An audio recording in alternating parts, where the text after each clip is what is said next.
character that I'm gonna play someday. That's amazing. Nice. Yeah. I'm gonna switch to my laptop real quick. All right. Hello. Hi. Meow. Meow. Meow. My mic doesn't even pick up that noise. Never mind. Oh, I was trying to do like my weird purr impression, but it just my mic doesn't pick it up. That's fine. denied. You've been Yeah. denied. Yeah. Um I it Yeah. is. Meow meow meow meow meow meow meow meow meow meow meow meow meow meow meow. I love having like conversations with my cat. I have Oh, no idea yes. what I'm saying to her, but she seems to enjoy them. So, Meow meow Yeah. meow meow I like to make fun meow of my meow. cat by meowing back at her whenever she's begging me for treats. Yeah. my cat, yeah, same. My cat, so her favorite person is my dad, and whenever he's on the phone, she loves to just be like meow, meow, meow, meow. It's like it's so funny. Yeah.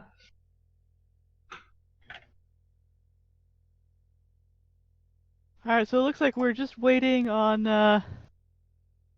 one more person before we can get started. I know Hmm. they're just finishing up their character sheet is all, so it shouldn't be too Yeah. much longer. Mhm. Yeah.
Oh, what's the command for the dice again? Oh yeah, it's for D20, it's exclamation point R, Mm-hmm. Okay. and then to do other dice, you just put in like exclamation point R space D, and then whatever number of sides you want to roll, Mm-hmm. and you Okay, can so that's do pretty easy. and you can also do multiple dice. So you can do the number of dice you want to roll, and then D, and then the size die you want to roll. Mm-hmm.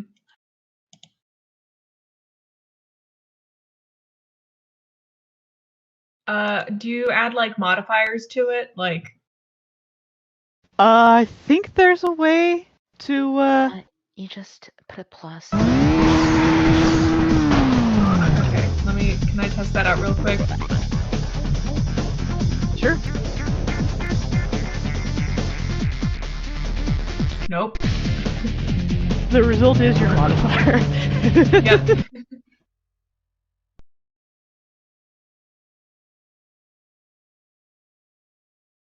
I'm trying to roll multiple dice, but it seems like whatever comes up is the total Mm-hmm. of the number I put in. That one is more like, because if you put for a d6, it's assuming that you want to add them all together for damage or something. If you want to roll 2, then you have to put exclamation mark or 2, and then space, and then D, whatever. Mm-hmm. There's an example of how you would type it in. Ah, okay. Oh, okay.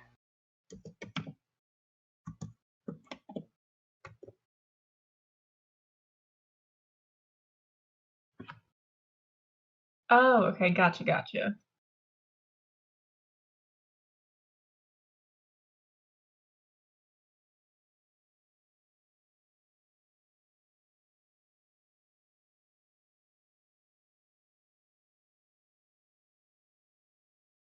Oh, nice.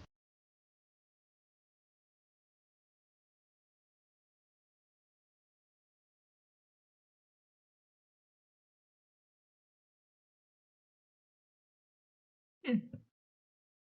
Good God. Oh Oh no! my God. 20.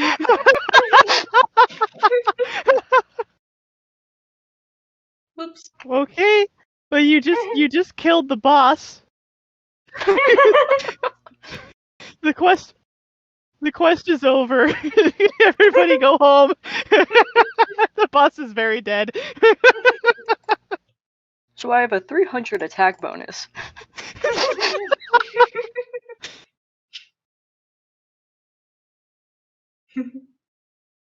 The dice goblin tripped. At the end, you win. Your dragons.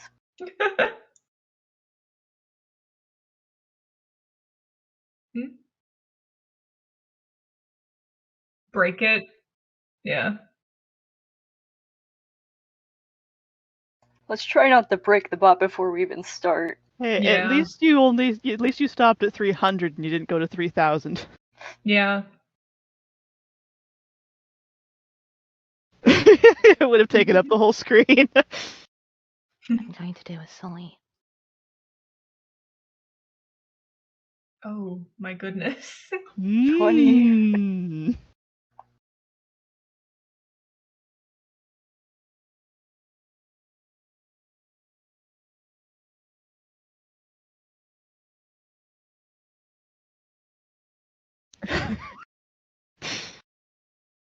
You must resist the temptation.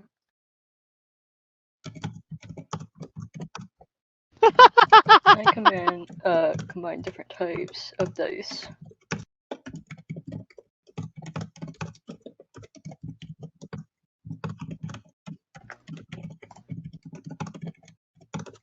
Well, there's the coding limit of how much of like.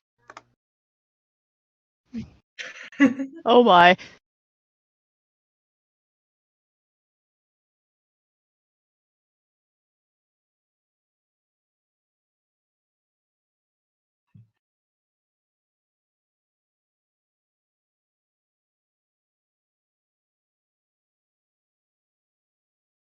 There. You're going to be rolling ones for the entire session. Seems about right. I actually do have an ability to add my psychic dice to a skill check, so I probably will be using. Like, I'll be rolling a d20 and then adding my bonus, and then adding a 1d8. Mhm.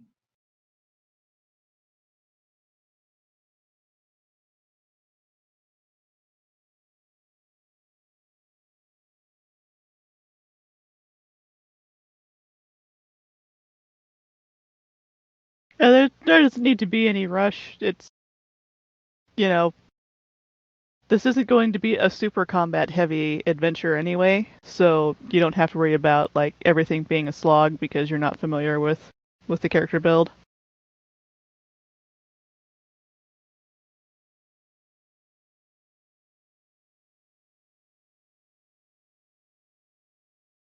Yeah, this is my first time playing a non-spellcaster, so I might be a little. I'm a bit of an amateur when it comes to fighting without spells. Hit with What big spell should I use? repeat. Wait, I don't have any. Fair. Fair.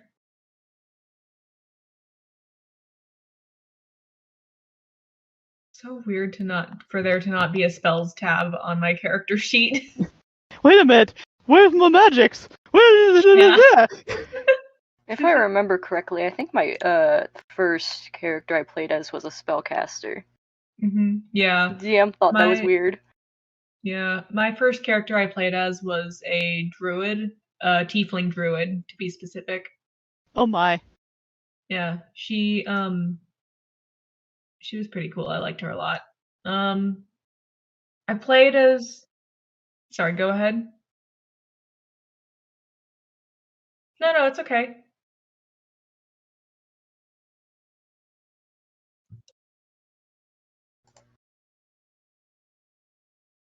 Ooh.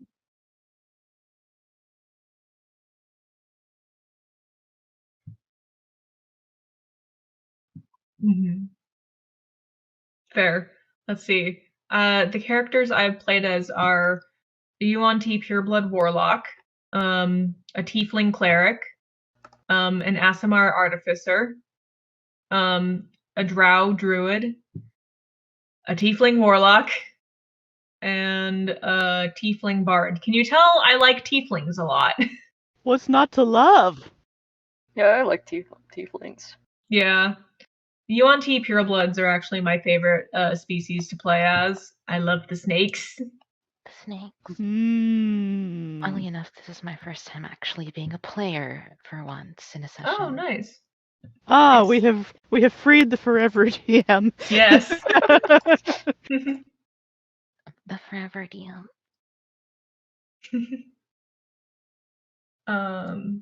Yeah, an upcoming character that I plan to play soon is a UNT Pureblood Cleric, and he is based on the song Jesus He Knows Me, specifically the Ghost cover, so that's going to be interesting.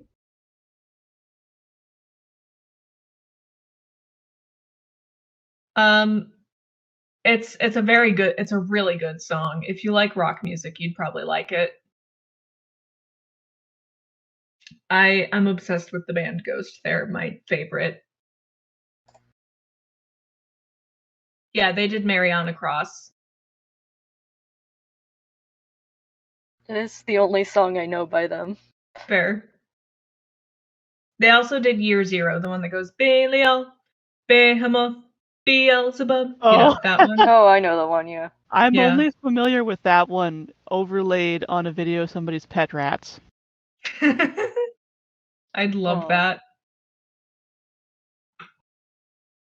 I think I don't know if it's actually the rats' names, but that was how it was edited to look like, was that it was the rats' names. Mhm. Fair. Ghost does actually have a song called Rats, so. Oh, okay. Drakmanka, do you know? Okay, you know when you posted that picture of your rat, and I posted that gif of that weird guy in a suit dancing? Uh-huh. That's a clip from the music video of the song Rats. Oh, I get the reference now. Yeah. I probably should have explained that, but I probably should have explained that earlier, but The rats are cute. they are. Sorry, That's go how they ahead. get you. They look cute, and then the next thing you know, your fridge is empty. Wait, who was the one doing Keeper this in the session? I think that might have been Orbit, but I think they had to cancel. Yeah, Orbit had to bow out. They had something come up last minute. Yeah. Oh, why do I have their character sheet for some reason?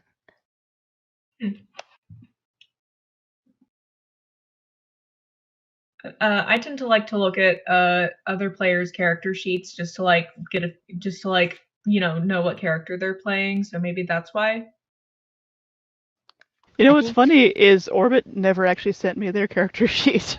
Oh, I never got it. hmm. I just have a habit of collecting them because I'm usually the DM. Fair.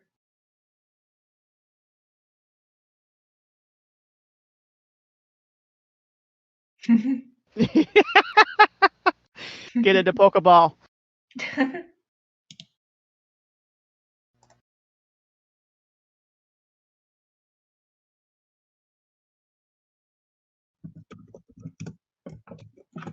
Ooh, fun. I think I know someone that played some sort of Pokemon tabletop RPG. I don't remember the name of it though.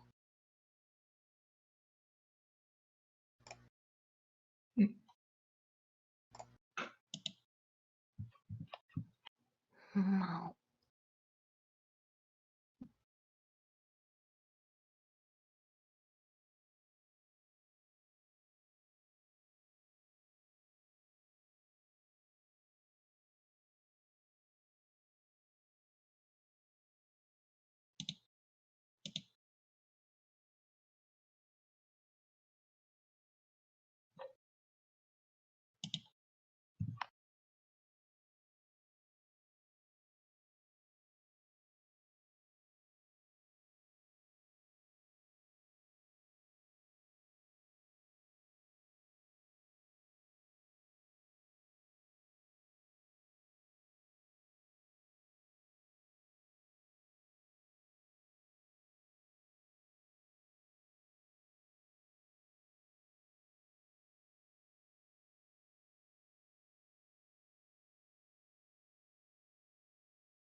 Mm-hmm.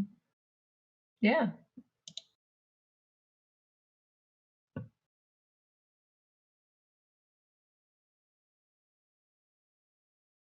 Haha, there we go. Yippee! Welcome. Also that Pokemon RPG, it's Pokemon Tabletop United. We've been wanting to play it for a while. Ooh. Yeah, that would be fun. Actually, let me go refill my water, and then I should be ready to go. Alrighty. Dokey.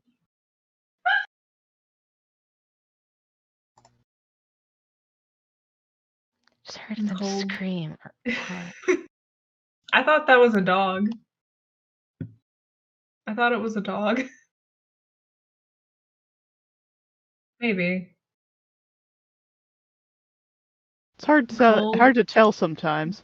Yeah, I'm cold. I should probably put a blanket on or a jacket or something, but the shawl or like thing I'm currently wearing is too cute. I want to keep. I don't want to Oh, cover it up. I know that feel. This was originally a swimsuit cover up, but then I looked at it and was like, nah, I can work this into day-to-day outfits. There you go.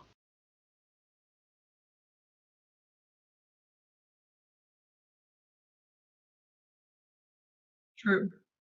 True. Mm-hmm. Yep. All right, it's go time. Woohoo! Yippee! Alright, that means I have to get my branding gear. For real. It's been so long since we've actually been able to play a tabletop RPG of any kind. Mm-hmm. Alright, so let's start off by introducing ourselves to our audience, because we do have a few brave souls that are prepared to listen to our shenanigans. Since we're not at a physical table, normally I'd just point at somebody and say, let's go around the table starting with you, but we're not actually at a physical table, so who would like to bite the bullet and introduce themselves first? I can go. Alrighty. Hi, I'm Nimbus, Kaz, or Phantom. My pronouns are he, it, and I will be playing the character called Nimbus, who is a fighter. Uh, if you want to like separate, if you want to like for ease of like separating, like referring to the character versus referring to me, you can call me Kaz or Phantom while you call the character Nimbus, or you can just refer to both of us as Nimbus. It doesn't really matter to me. So Sounds good. yeah. Okay.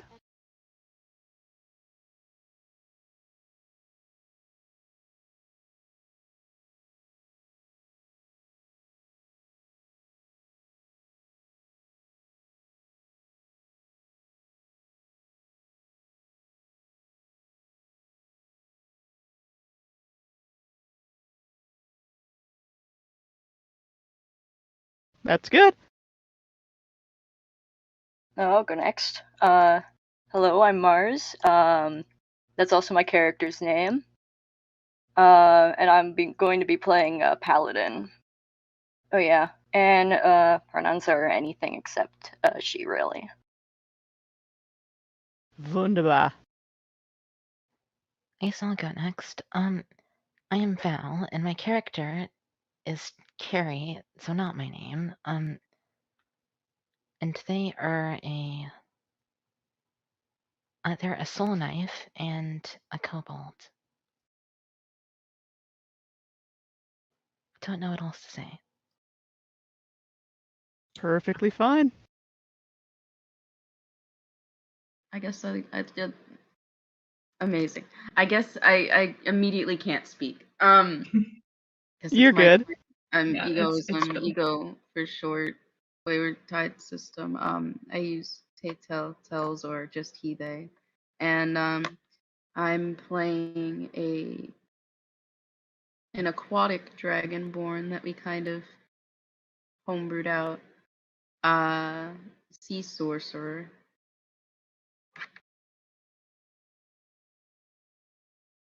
Beautiful.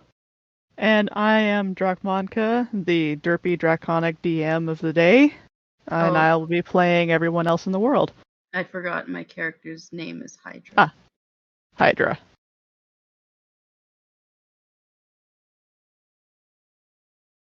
Yeah, I'm a Yes. Dragonborn. Mm-hmm. So we have 2 kobolds, and everybody else is Dragonborn. But we're all Draconic. Yeah. Mm-hmm. All right. So the gist of how this one shot's going to work for anyone who missed our earlier panel is that a group of dragonkin humans have experienced a very vivid dream in which they were reached out to by some strange golden light entity who told them that they have been chosen. They must complete a great quest, and the reward for completing their quest will be getting to become their dragon self again. And so after that dream, all of you awaken in a strange place you've never seen before, and you are in your dragonborn or kobold bodies, which is probably going to be a little bit of a shock, but perhaps a little euphoric because it's closer to your draconic forms than your human body was. And you will find yourselves, you are warm, you are comfortable, you are in a nice cozy bed. This appears to be an inn of some sort, but you've never seen the likes of it before. How would you like to proceed?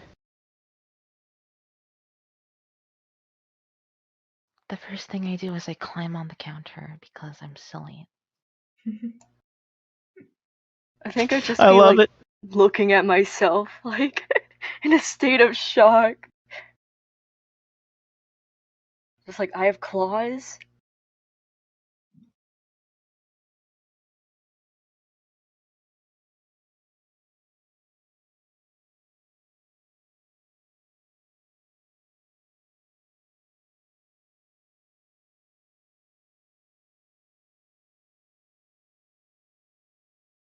Valid. I'm kind of like just like running my hands over my scales, being like, holy shit, this is like actually happening. Wow. And then I'm like, just like running my hands over my horns, looking at all the jewelry I have on. Is like, whoa. I love it. I'd probably be messing with all of my scales and teeth Mm-hmm. and taking it in a weird autistic stimming way. Hell yeah. Yeah, I'd be like running my claws all over my tail. And as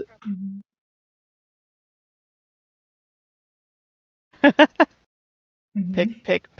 Ow. Okay.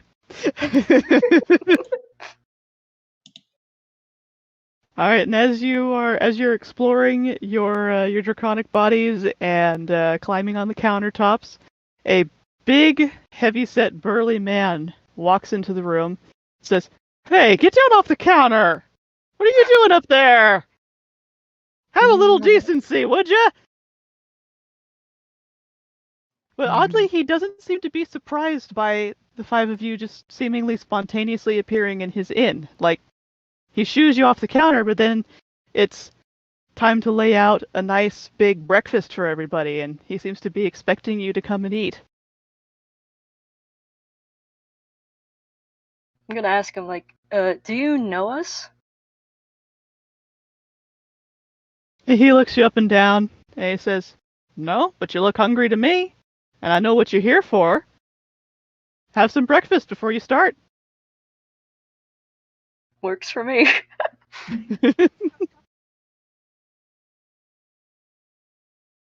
Well, my name is Brandon Corbett, but you can call me the innkeeper, 'cause everybody does. And everybody knows why you're here. That's kind of our business to know these sorts of things in these parts. So why are we here? I'm sorry, I might have 2 ears, but I can only listen to one person at a time. What was that? So why are we here? Why? You're dragons, aren't you? Or at least you will be. Again. Will be. Well, I mean, here, specifically. Well, you have to start somewhere. Might as well be here where you're comfy and safe. I look at the man and try to gauge anything about him that might be of interest. Do I make like a perception or an insight roll for this? Yeah, let's call it insight.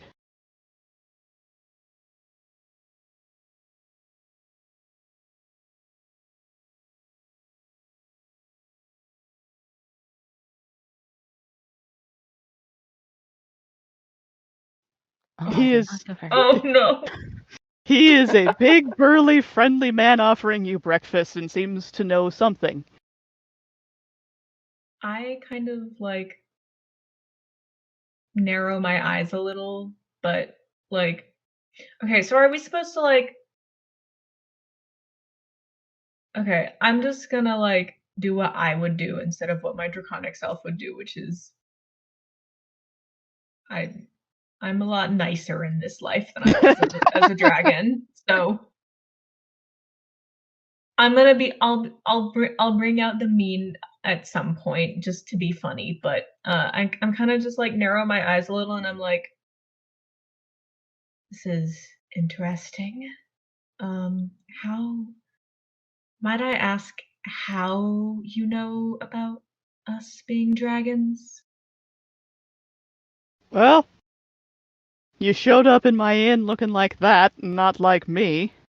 It happens once in a while that we have an understanding with the goddess, you see. We want you to be happy and successful as dragons. So we help you on your way as best we can, but we are not dragons. We do not know your ways, so I is it the breakfast? Has the breakfast offended you? I can bring you something No, else. no. I was just a bit confused, that's all.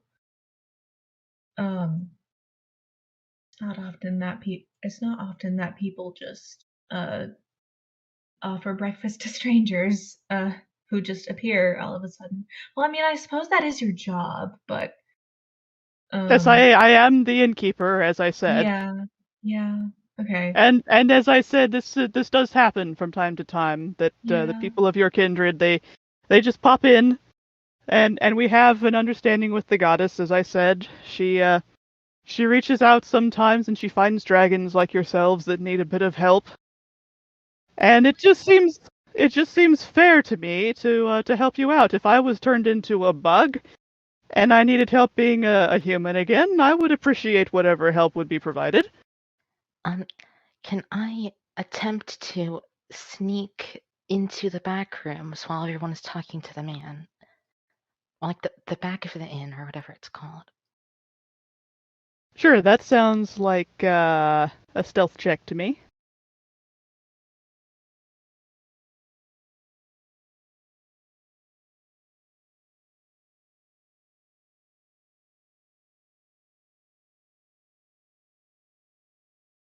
All of my rolls are bad right now. All right, so Brayden turns to you because he notices you tiptoeing, and he says, "You're welcome to anything in my abode. You don't have to sneak around. Just don't break anything. If you have fire breath, please don't sneeze. That's all I ask." I look So at him one thing, suspiciously and then continue to go into the back of the inn and see what's in there. And there's so nothing who really is out of this? place back there. It's just what you would expect for a medieval inn. There's beer kegs and wheels of cheese and salted fish, buckets of pickles. It's an inn, and he has it stocked with his larder. There's shelving with fresh linens to turn down the beds with. Who is this goddess exactly? I'm Oh, asking this to the innkeeper. I would have thought you would have known her better than I, being dragons and all. Well, maybe she's slipping up as the years have gone by. I don't know. Who am I? Who am I to argue against the wisdom of the goddess and her dragons? She is the great draconic goddess Embressa, and we don't know very much about what all she is the goddess of beyond being a draconic goddess and watching over our humble village here, and occasionally bringing us visitors of your caliber.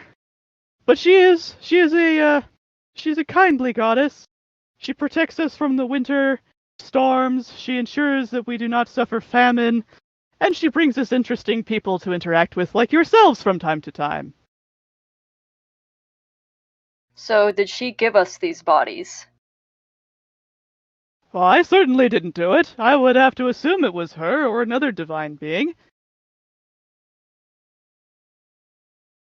Now that I think about it, yes, I did. Yes, I did. I don't usually remember my dreams very well, but this one was very vivid. Yes, I also strangely remember a dream vividly. Not used to that.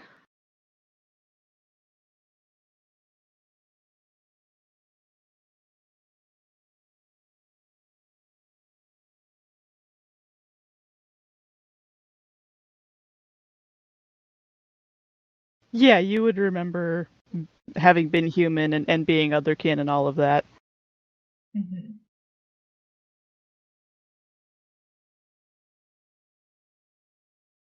In the modern world, from whence you came.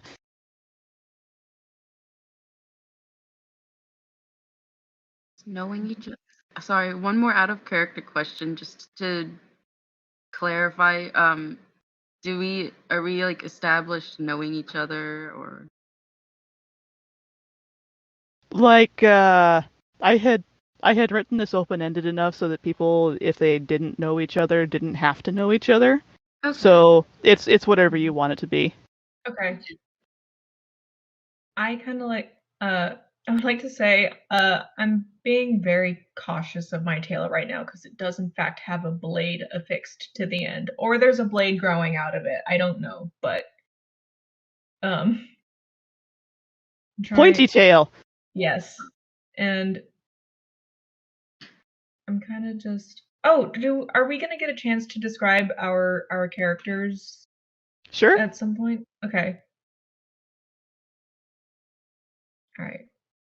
Yeah, whenever you'd like, you can do that now or at a Mhm. time that seems contextually fitting. Mhm. All right. I guess for now I'm going to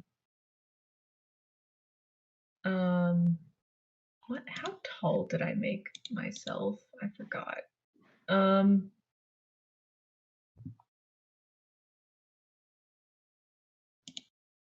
uh sorry. Perfectly fine. I I kind of just so if someone else wants to do something they can while I'm trying to think.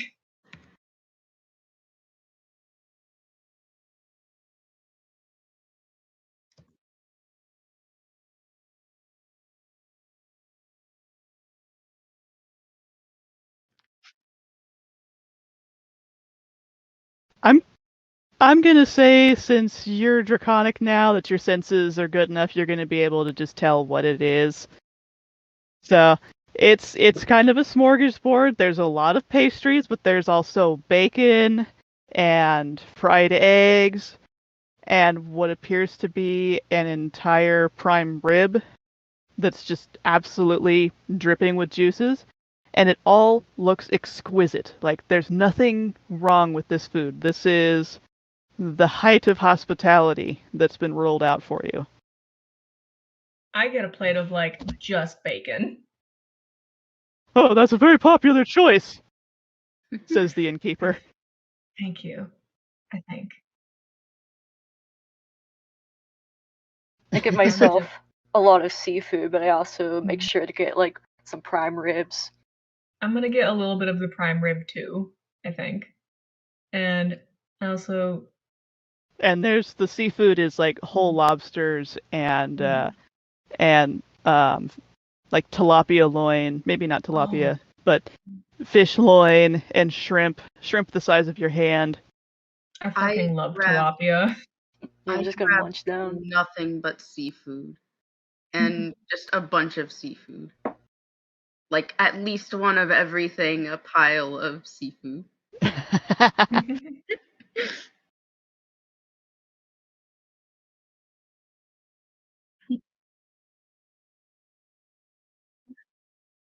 Mm. As you're chewing on the bone, a strange little rotund bird with a question mark on its forehead ambles over to you and looks at you and cocks its head to one side as if to say, "Please?" Bird. What is that? And this little head bobs slightly and the little question mark on its forehead jiggles. And it cocks its head the other way as if to say, "Oh, please?"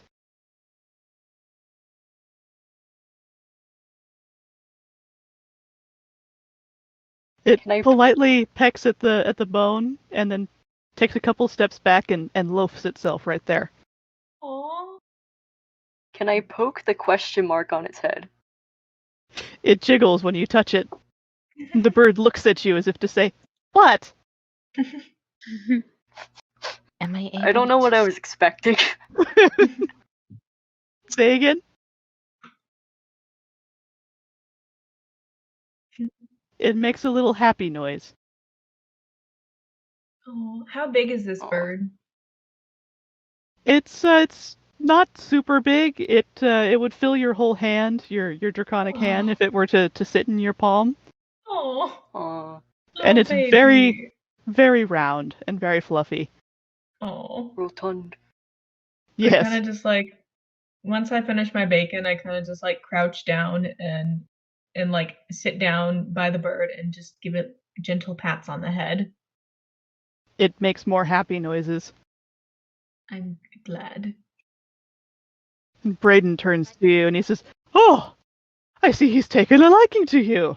The quail often like the dragons when they come to visit." It's the quail. A quail. The quail. The quail.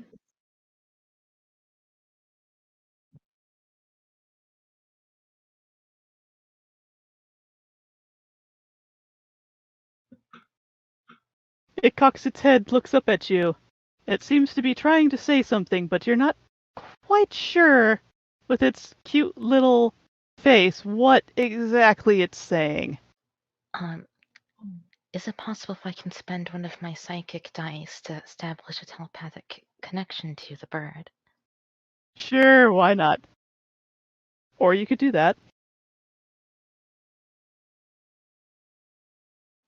Wait, well, what did Silverfish say?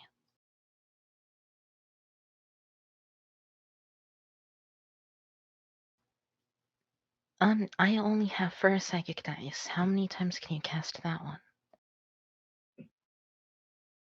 I thought Speak with Animals was a cantrip. I thought it was a first level spell. But I don't remember. Okay. Hmm.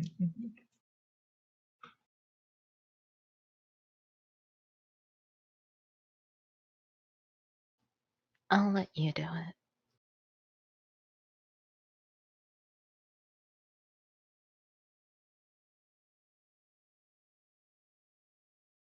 So I go up to the innkeeper and I ask him, so, don't get me wrong, like this new form is a lot better than what I had going before. But it's still wrong. Oh yes, I've heard that sentiment mentioned before. You see, you have to complete the quest that the goddess has given you. Then you will be restored to your true draconic form. I can help you get started on your quest, but only you can actually complete the quest. But what kind of quest? And he smiles at you as if he's got some big secret he's about to reveal. He leans in and says, "Follow me. I will show you." Well, Then he just I decide to follow him. turns and starts to head for the door. And he steps outside, and you're immediately blinded with brilliant shimmering light, and you realize as your eyes adjust This place is covered in snow. Completely clad in snow. Oh, Wow. And outside, cold. go ahead.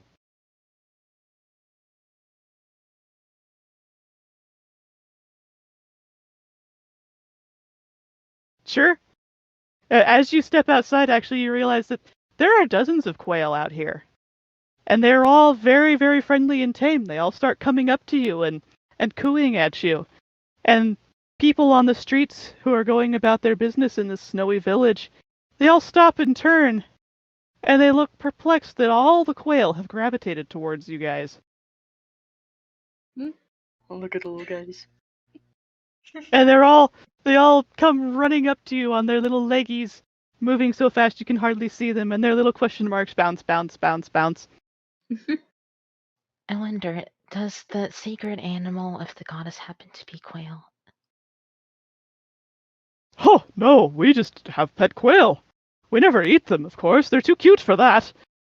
But they breed, and we give them shelter, and they give us more eggs than we know what to do with when it's not mating season. It's kind of quaint and pleasant to have them about.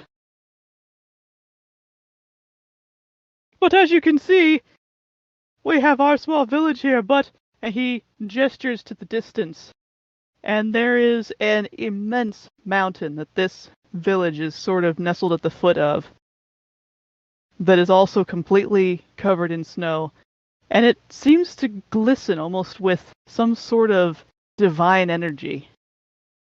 And he says, "Your quest lies yonder. You will not find many quail up there, however." No quail?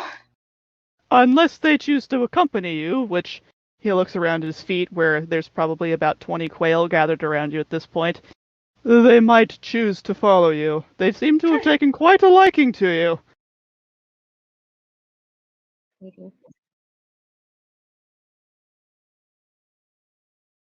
Now who would harm a precious quail? We can keep them safe.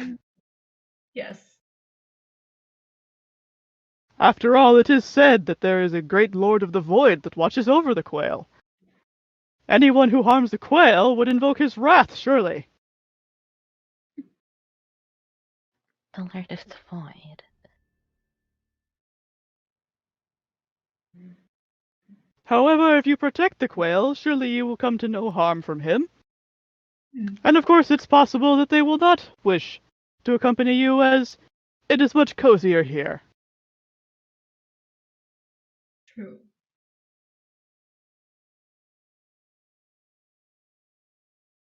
It is said in our legends that the goddess resides at the peak of the mountain, and if you are able to reach her, she will grant you that which you desire most, which I am certain would be to have the restoration of your dragon bodies.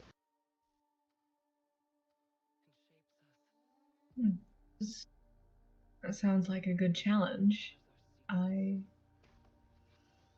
Well, I'm doing it, of course. You know, I'm gonna take any chance I get to get my body back. Mm-hmm. Yes. Can I establish a telepathic connection to the man? I don't see why not. Spend one of my psychic power dice to use telepathy for 10 minutes on the man. I ask him in his head, is there anything about this mountain that you're not mentioning? He looks at you as if slightly offended that you're asking him this privately and not using your voice so that everyone can hear. But it's like this has happened to him before. He's not at all surprised by somebody reaching out telepathically to him. And he responds telepathically, "Well, no. I've never been up there. I wouldn't know anything about it.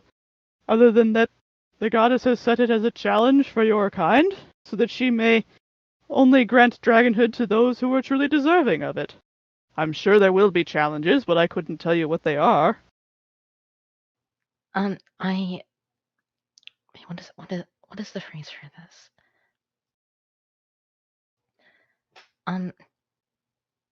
I don't know the word.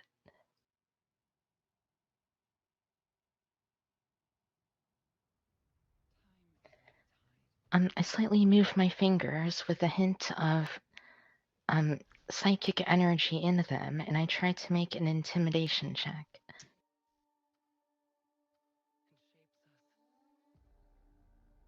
Can I try to make an intimidation check? Sure.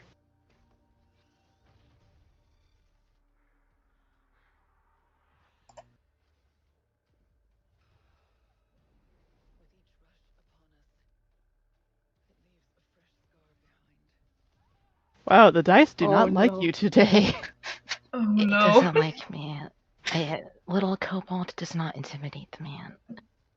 He's Damn. seen it all anyway. He knows what you're trying to do, and he just smiles at you from under his big bushy mustache and beard. My dear little dragon, you don't need to try to frighten information out of me. Just ask.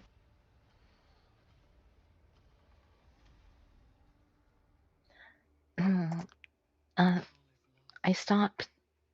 What is it called? I make the psychic glare faint away, and I. What is it called?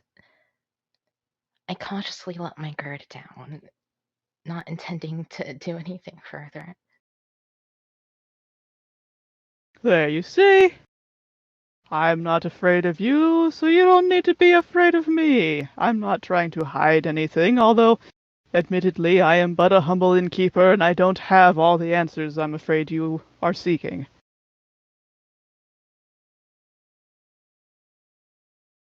Oh, heavens, no. No, that is the goddess's domain. It would be blasphemous for us to set foot upon her holy mountain.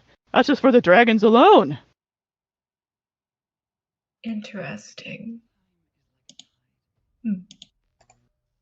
I don't know what challenges lie ahead. Maybe danger or peril, but that sounds like fun. It does. Spoken like a true dragon. It's been quite some time since I've been able to climb upon a mountain. So There's definitely no going back now, so.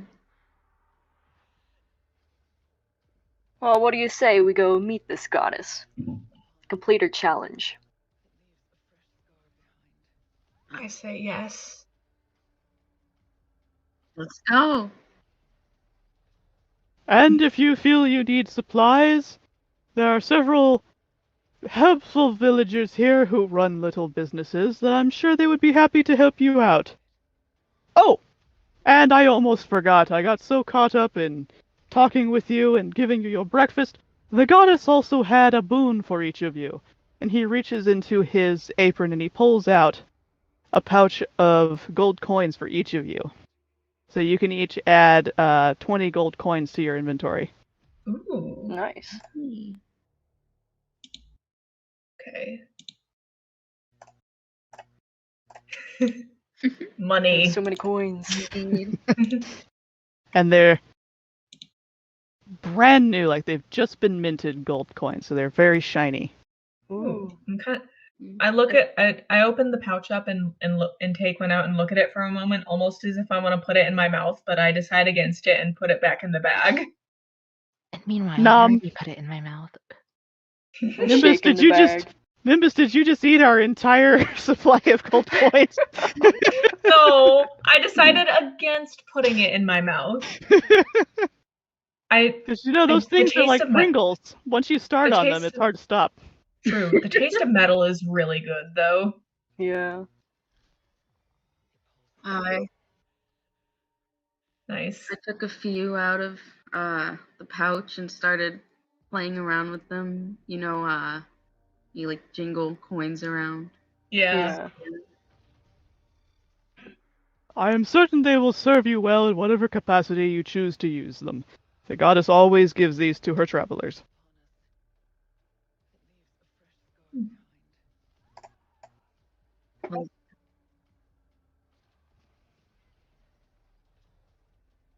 Well, honestly, you're the first to ever ask me that.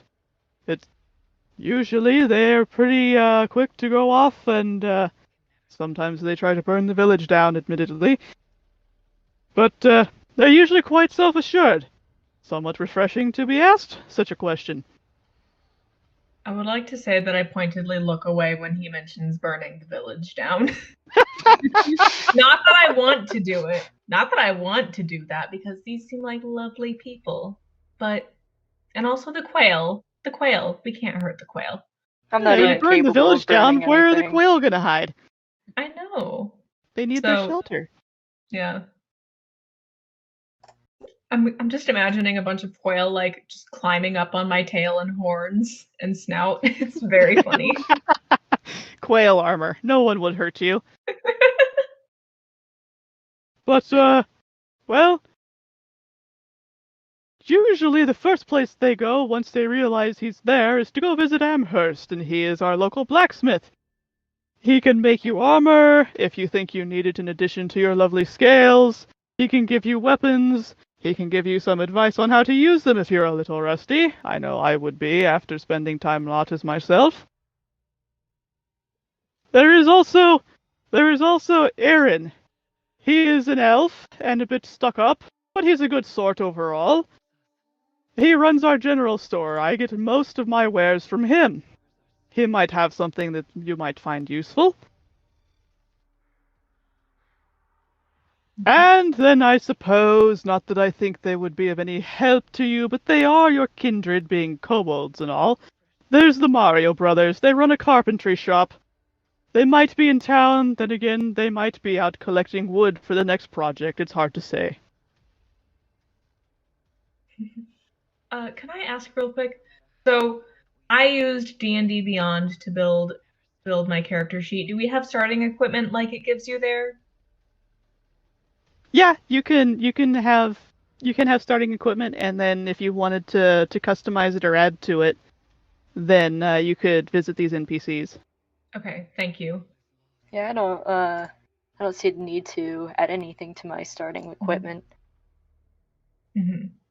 Yes, I've had some visitors who just went straight up the mountain, and not all of them came back in defeat, so it must have worked well for them. Hmm. Yes, that would be a good idea. It would be good to see what there is in case we decide we need anything on the way there, like, We don't have any healers, do we? So we might need some potions. true. Yes, you could get some potions from Aaron, I suppose. He does keep a small stock.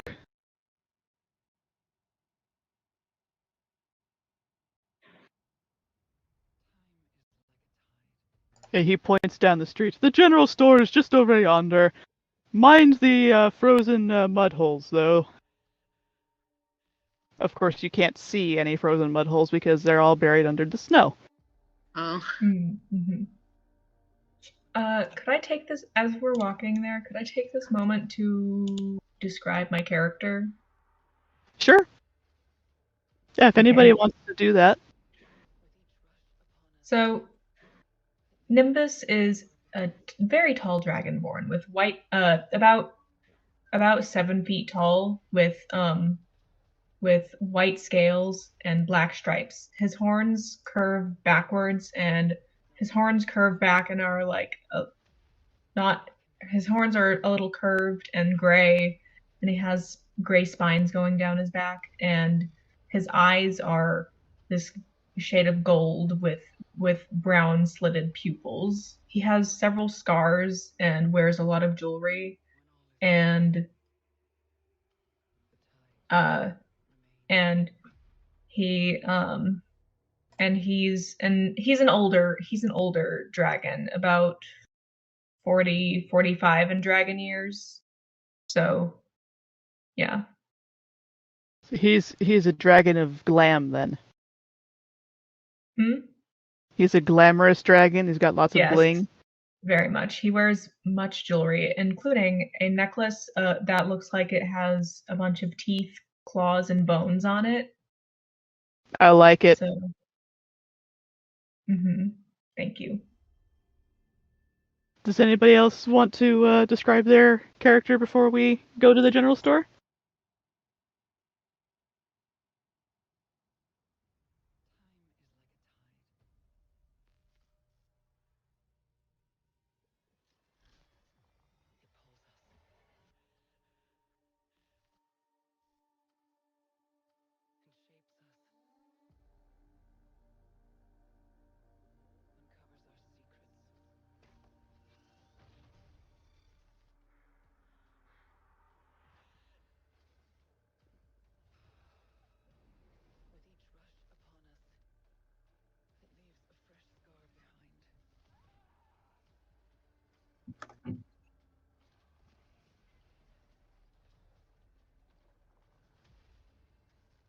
Wonder how the bugs are handling the quail.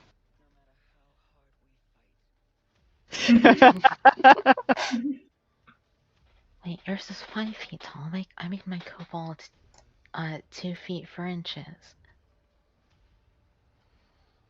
Very small. Extra small. Oh,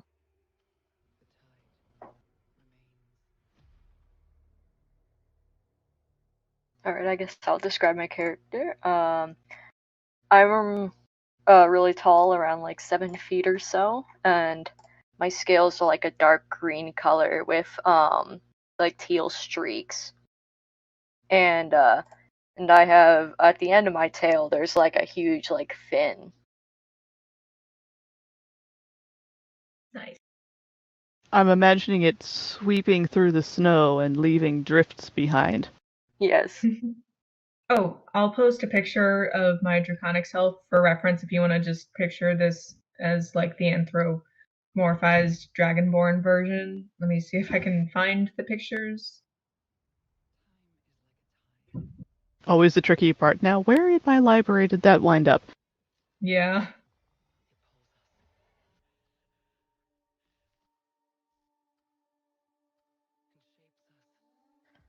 should I change my kobold to be a little taller?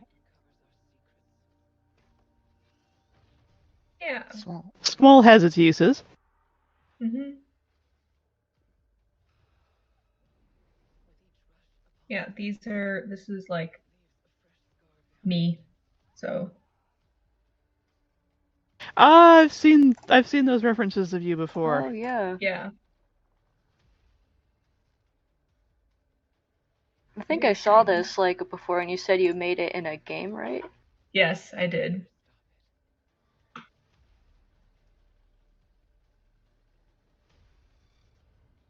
Very fair. That's valid. Yeah, Mhm. maybe I could try out like making a reference in like a game or something, Yeah. because I can't draw very well, and I don't have like, and I haven't like commissioned anybody to draw myself, Mhm. so. Fair. A dragon game would be a good place to make a reference. We've Yeah. been trying our hardest to find pick crews that work for things, but we often don't Mhm. find things that are exactly right. Yeah. I haven't found any. Mhm. For Hydra, my profile picture is like an edit trace thing that someone did at one point. For me, so it's a decent as like a profile picture. So that's a decent reference for an idea. Um, Bulky and tall, not overly visibly strong, but bulky. Mhm. And with of course webbing on his hands and a fin coming off his tail, blue shimmering scales when the light catches it. Ooh, Very But pretty. shiny. overall, very sleek and well built for swimming. Bulky but sleek features. Makes sense. I did forget. I did almost forget to mention. Nimbus is like muscular but lean. So like just like thin and kind of like just like I don't know, just like lean muscle is like his body type. So That kind I'm of that kind of comes through in your reference images. thank you. I'm much more bulky looking, muscular. Fair, fair.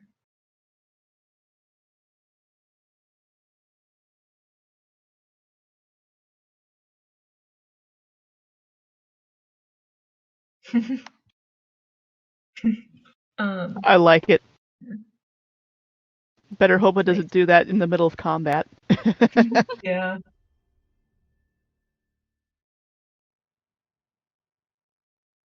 All right, are we headed to the... Or, Val, do you Yeah. want to describe your character, or... My character is it's like they're like a little kobold with just like light gray in color, and they have I don't know how to describe it. It isn't really horns. They're more like tiny. There's I don't. There is a name for it. I just don't know what it is. But and they have little magenta eyes, and their psychic blades are also magenta, like their eyes. Yeah. It is kind of a little bit loosely based on my past lizardkin life, just a bit different. Fair. That works. Yeah.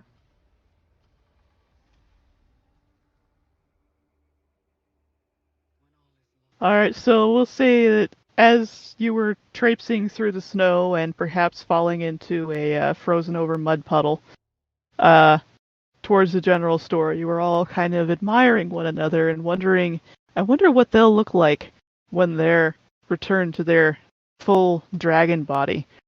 But before you know it, you're at the door of the general store, and for some reason it's ajar, and you can feel warm air coming out, so it must be getting kind of expensive to heat this place.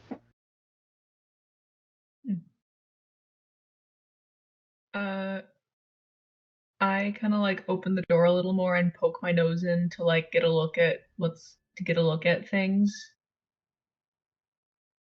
It is cramped in there, especially for Dragonborn. Like, the shelving is tight, and there is just stuff everywhere. But it's not cluttered stuff, but it's very, very cramped. Okay. I kind of I don't know if I have to duck under the door if I'm too tall, but I'd say based on your description, you're too tall. You'd have to duck. Yeah. So I duck under the door and I'm trying to keep my tail as still as I can when I go in so that I don't knock anything over or stab anything by accident. Oh no, the canned peas!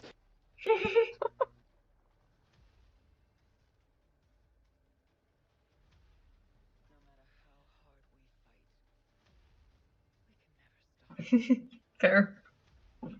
The clatter of things falling to the floor causes a very slender elven figure to stand up from behind the counter where the register is located, and he scowls at you very briefly before a look crosses his face that's sort of a cross between, oh shit, and, oh.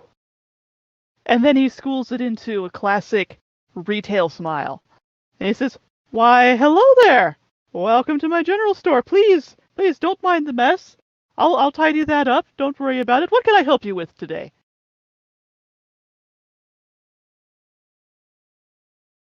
Potions! Yes, of course.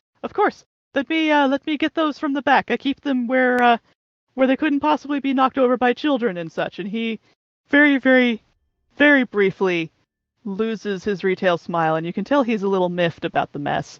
But then he zips upstairs very, very rapidly and comes back shortly with a huge, considering he's kind of slender, you're not entirely sure how he's carrying this huge trunk.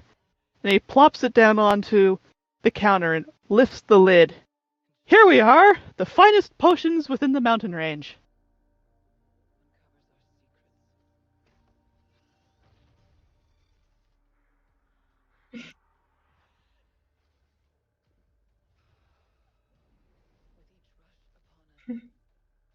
He seems to realize that he's underestimated how short some of his customers are, and so he shifts the box onto the floor beside the counter so you can all look inside it more easily.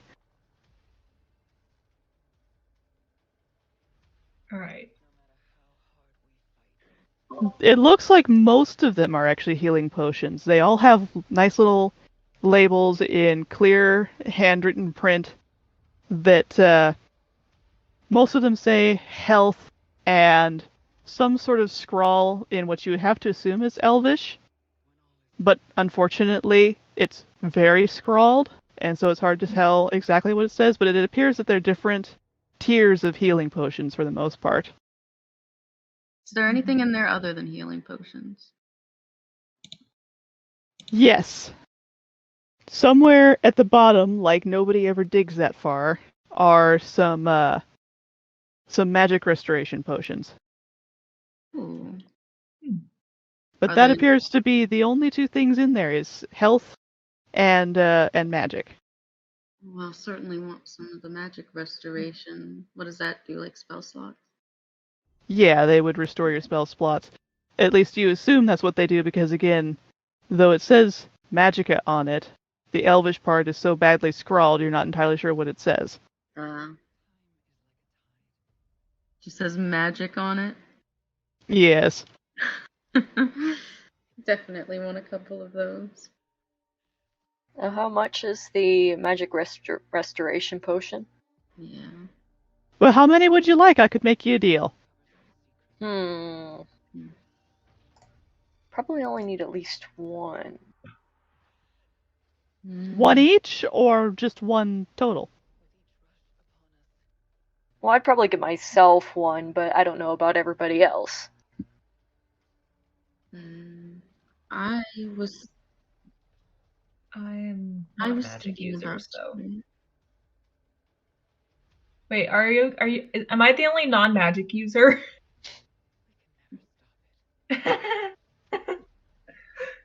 That's fine. I think. I can't actually cast any spells. I just have some psychic powers, but not okay. an actual spellcaster. Fair. Okay, so the non-spellcaster gang, we're here. We're here. I'm sure you would be wanting the healing potions then. Yes, that would be very helpful. How much each? Well, like I said, I could get you a deal depending on how many total you wanted.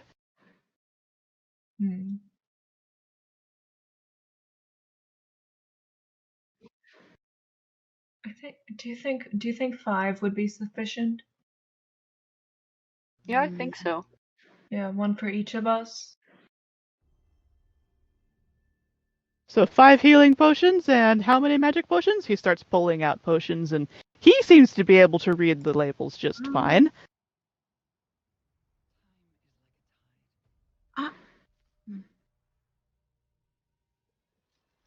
I'd say I'd want two. Maybe we should do more on the healing potion. One for me. Yeah. Sure. 5 of Okay, each? don't need many. Yeah. Well, you've just cleaned out my entire stock of magic potions. I'll have to order some more. He starts pulling them out, setting them on the counter, and looks them over, seems to think perhaps how much he can rip you off for, then seems to think better of it, because these are dragons he's dealing with after all. For all of these, and since you are some of the goddesses chosen, and he says this like, oh, I'm so sick and tired of dealing with this. I could probably do these for you for 15 gold pieces?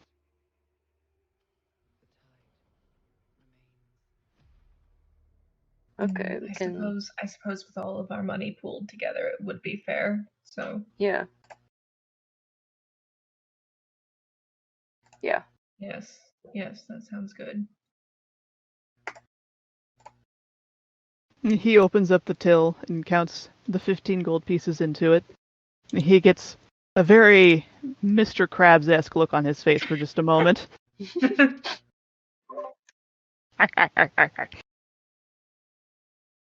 I suppose you'd be wanting a bag to carry them in so they don't break on your journey?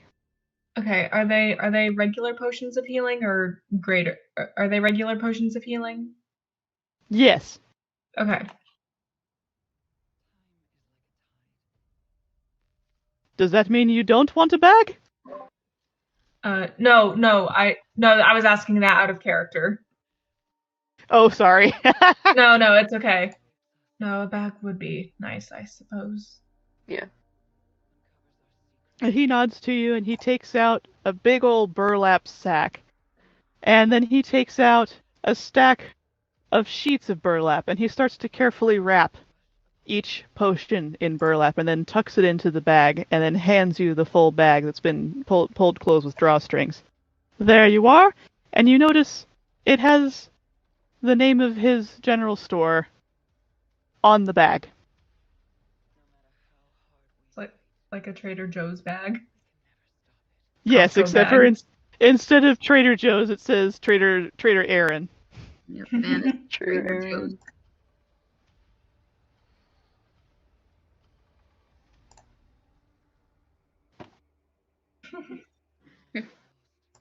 Not sure what you mean.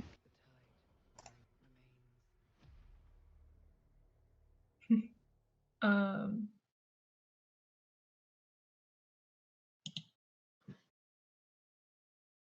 Well, it's hardly my place to say, of course, but there. Oh, of course. My apologies. He kind of makes a face like he's disappointed in himself. mm. That's so real.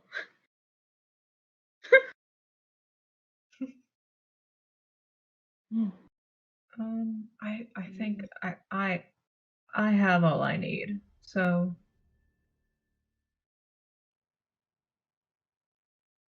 Yeah, I think I'm all set. I can't think of anything specific to get. yes. Right. He puts on his retail smile again and waves a little in too friendly a fashion. Good luck on your quest! Thank you. See ya. Thank you. And as you walk out of his shop, you hear some grumbling about never should have given up adventuring as you shut the door. No, sounds like his problem.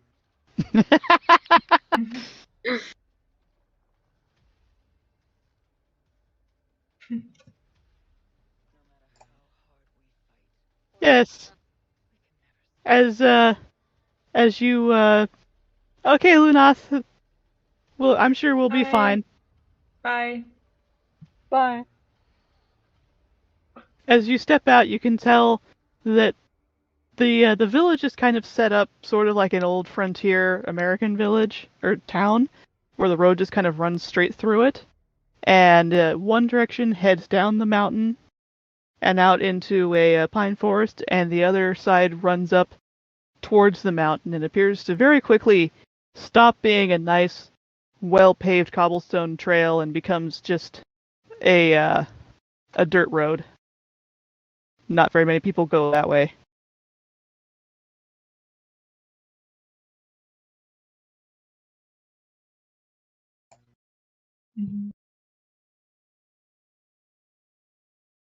The mountain, even. Yeah, let's go. Yep. The adventure has officially begun. Woo! Ooh. Yippee! Adventure! Time.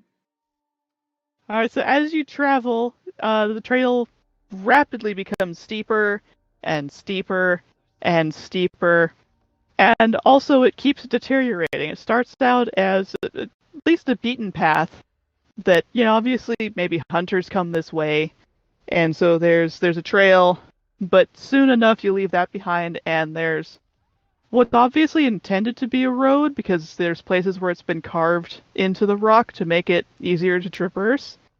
But nobody seems to come this way. It's quite barren, and it's getting really slippery with ice. And the wind is starting to pick up. Go ahead.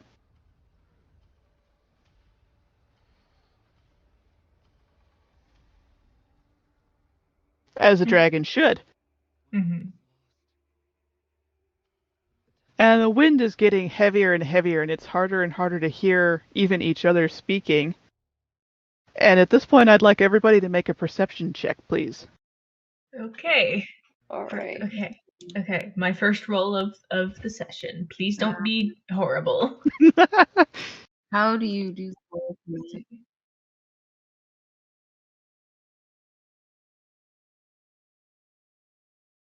I believe so, yes. I mean, Oh this- no. Oh, gosh. The dice spot is not nice today. No, it's not. I don't know how to roll this. I don't know how to do the command. Oh, yeah, let me, real quick. The basic roll is, to roll a d20 is exclamation point R, like that. Okay.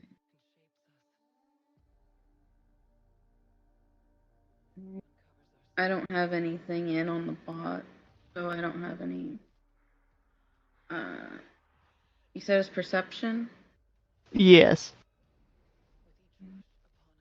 Perception. Oh, Okay, no.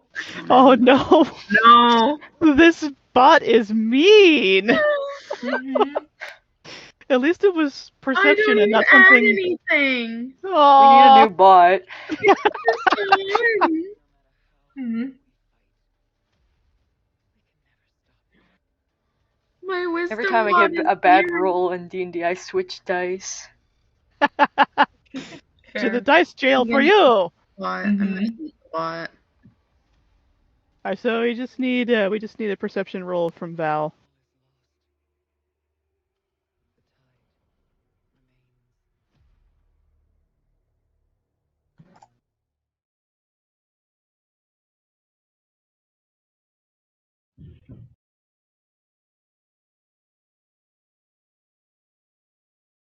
Ooh. Hell yeah. Ah, Yes, the someone. dice god smiled upon you.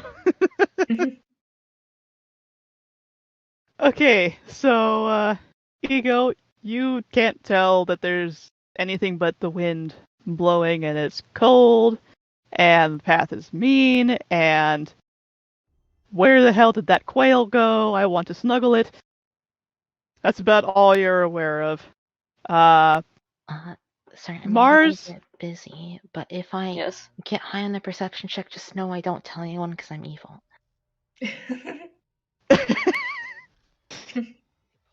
Meta.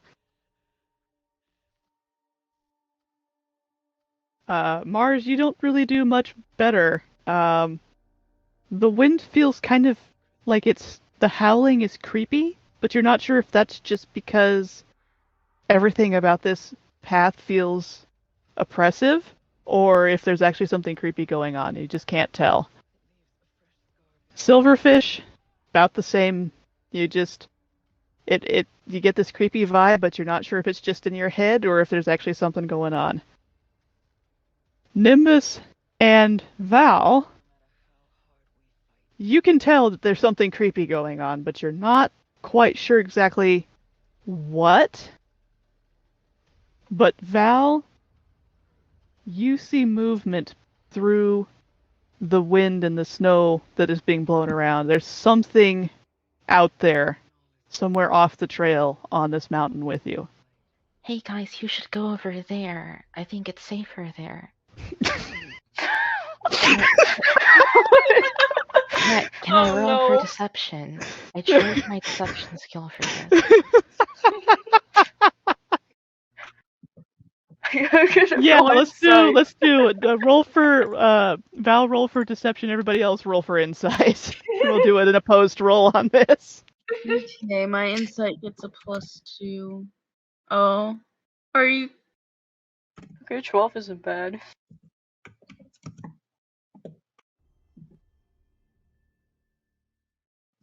I got an 18, by the way. Damn. Oh my. I trained my deception for this Yeah. because Yeah. You guys don't see anything wrong with this suggestion. just Who a knows? cute Maybe Val's little seen something that might make the trail easier. Well, I Seems guess we'll legit. get over there. Would a cute little kobold ever lie to you? Well, if you say so.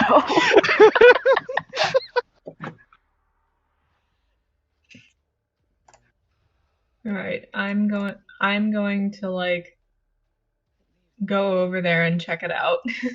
I have been deceived. Boy.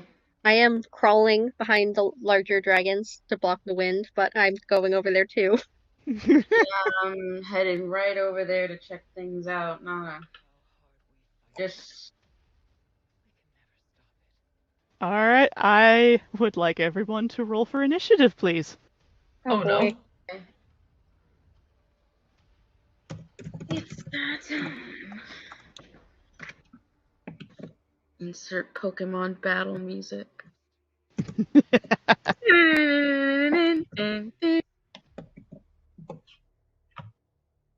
Oh, now now everybody's I'm rolling getting good. high rolls.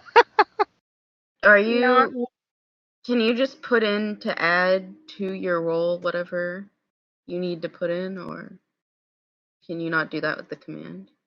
Yeah, you can You can add like do. a plus number. Okay. Hopefully I do this right. Make Why sure am to put a I always space. last? The So space, bad. I fucking Oh, didn't do the space. There it goes. It Oh. worked. I just have no Did it? dexterity. All right, so it looks like I'm just writing down the initiative I order don't. here. Did that roll the d20? It didn't. No, It doesn't say 1d20 Oh, it's like this. Wait. yet. Okay, I plus this. Oh, nope, I'm failing. So bad. It's like that. Oh, you have to type it Yeah. out. Okay.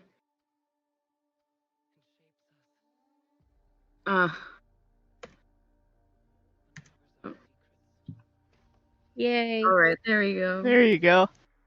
Yippee! Oh, so you and Nimbus actually tied for going first in the initiative order. Let me tell you what you're up against, and then you guys can decide who Wait, I wants to thought it get was to go whoever has first. the highest dex goes first. Oh, is Sorry. that how? You can do whatever you want. 14 dex. My dexterity is 13, so Oh, well. I guess Ego's going first. Yeah, I mean, I probably was the first one over there, considering how low that both of those previous rolls. So you're working your way along. This seems like it's not getting any easier. I'm not sure what Val was talking about when suddenly, unfortunately, unhappily,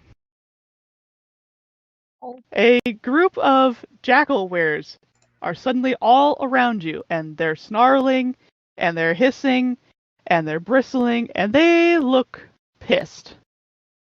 Oh. Oh. But for the No. moment, they just seem to be surrounding you. They're not attacking yet. Mm-hmm. How would you like to start? Because they did, in fact, roll the lowest on the initiative order. Oh.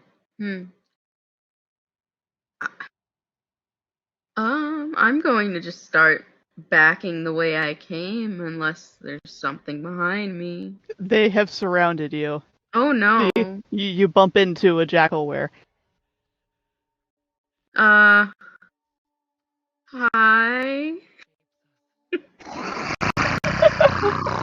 Oh no. That was terrifying. Yeah.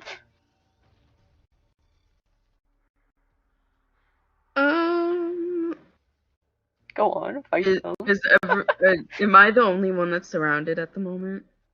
You are surrounded as a group, but because you were first in the initiative, you get to go first.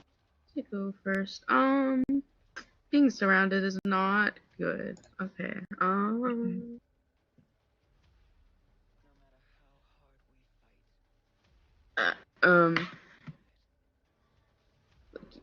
1 second to look at something.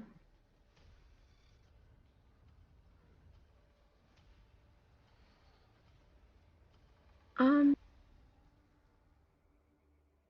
debating if this is a good idea. I'm going to try. Let me look at this. How close are they? Like, how far are they standing from me in any given direction? They are all approximately 5 feet away from all of you, so the closest one to you is about 5 feet. Okay, and is there a good amount of space behind them somewhere? Yeah, so they appear they're kind of, you're kind of on a slope, and so some of them are downslope from you and some of them are upslope from you, but you're in a fairly open area right here. Okay. Actually, better question, is there water nearby? In the form of snow and ice. In the form of snow. Okay. Everything's frozen. Great. Okay. I'm going to. I'm gonna. Is there anywhere that might be a decent hiding place that's outside of where they're surrounding us? Within 30 feet. Probably just barely. There's a large cluster of boulders that would have been to your left where you were on the path before you left it, and it's now probably just within 30 feet of where you are now, but you would have to get past the ring of jackalwares to get to it. Would that be close enough for me to Misty Step? That's 30 feet. That's 30 feet. So yeah, you'd be Okay, able to misty so step to I'm it. going to Misty Step behind them, behind those, and hide.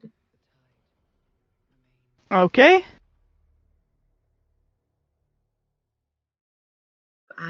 So I'm gonna say, hang on, let me. That's a bonus action. I could do something else here. I don't know if Do you have a ranged weapon? should do though. I do have a ranged weapon. That's The jackalwares did notice you misty stepping away, and they're not pleased, but they're not terribly concerned either. I'm going to just hide there for now and wait.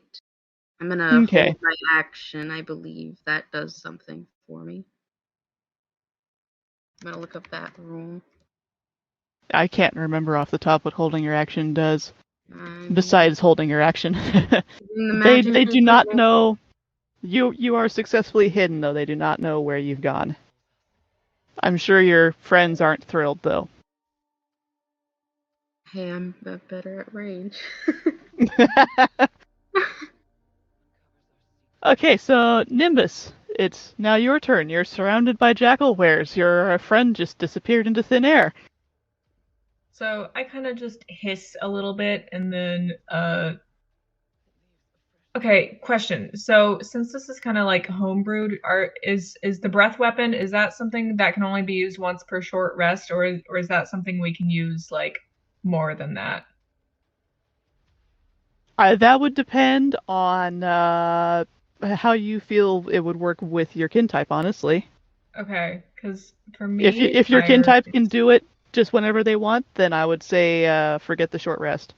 Okay, gotcha. Thank you. I was asking that. I take my great axe out and kind of just like snarl at the jackal wares in an attempt to like intimidate them to get out of the way. Can I roll an intimidation check? Sure. Mm-hmm.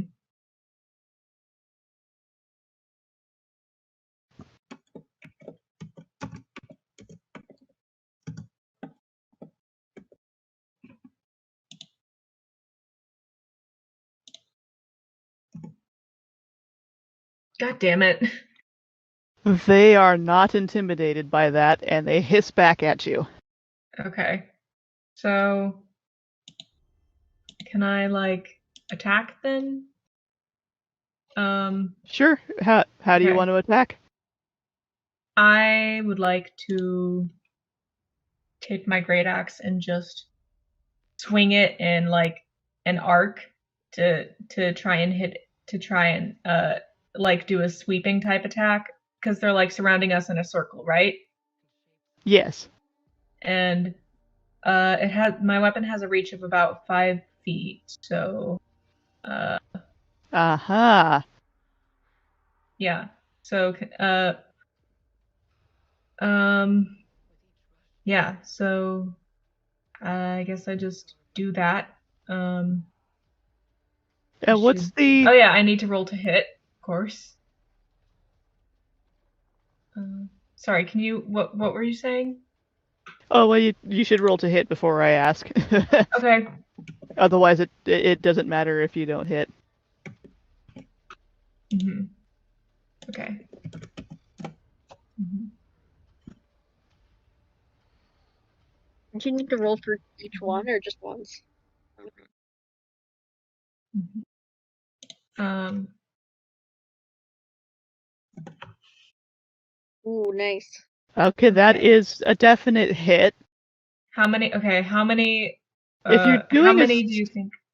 if you're doing a sweeping attack, and you said your axe has a reach of 5 feet, I'd say you could hit 3 of them with one swing, based Okay. on how they're arranged around you.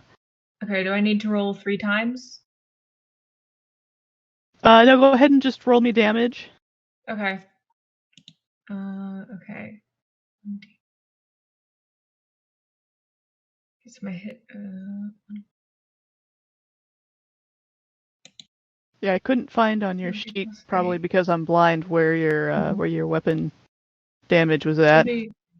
I can link you to the D&D Beyond sheet if that's easier, because that might. I'll just put that here just in case that works better.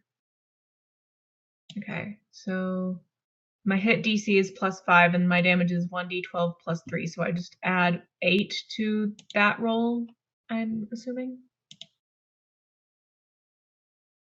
So you rolled to hit and you got a success, and now you need to roll for your damage. I think that's correct, yes. Okay.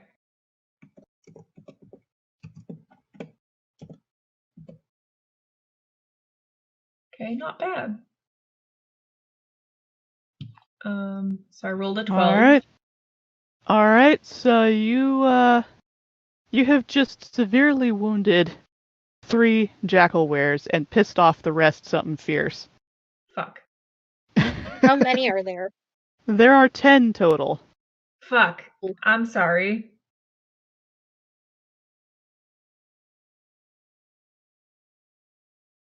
Alright, but thankfully for you, they're going last. So now it's Mars' turn.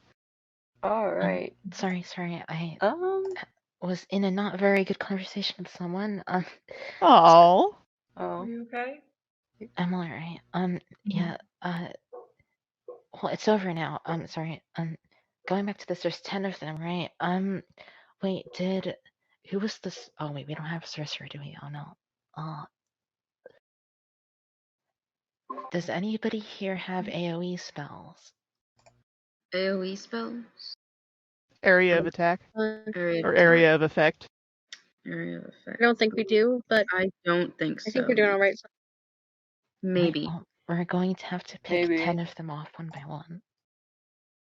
I don't Well, think so. Although Nimbus just Nimbus just severely wounded 3 of them, so they are hobbled and down somewhat. Okay. In fact, yeah, I'm gonna say, just for grins, they are hobbled. Mm-hmm. So they're gonna all be moving at disadvantage. Those 3. Alright, also, which one, how many of you guys are next to them? all of us other than you. Or wait, no. Other Everybody than but Ego. Ego Misty stepped Yeah. away to get some range. Okay, so, I will have sneak attack on. wait. Sorry. Wasn't it Mars's turn? Yeah, it's Yeah, Mars' it is turn. my turn. Yeah, sorry, I just wanted to ask what the situation was. Do your turn. Yeah, You're fine. since you were away, yeah. Mm-hmm. So where's the nearest one of the Jack? Where is it called? Let's see, you were kind of in the middle of the group, so you're actually somewhat equidistant to all of them at this point, I would say. Okay, I'm just going to head towards a one that's not wounded. Okay, you have 7 options for that. Okay, I'm just I don't know which one to go to. It's just a random one, I guess. Okay. And I'm going to swing at it with my long sword. Alright, roll to hit.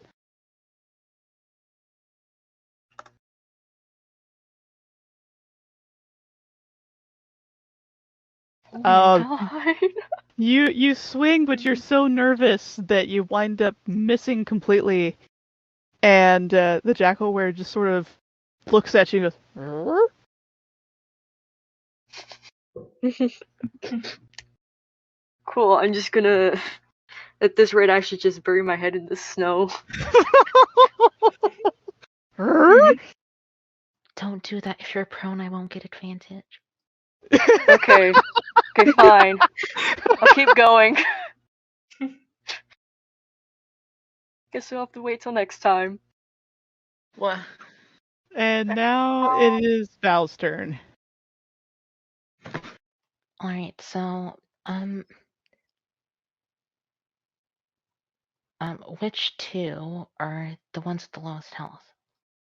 There are 3 of them that have the lowest health, and they're the ones closest to Nimbus. So they're kind of at the head of the direction you were heading in, upslope from you.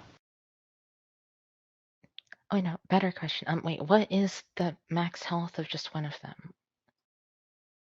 They all have 18 hit points. Okay, 18 hit points. Let me do a little math.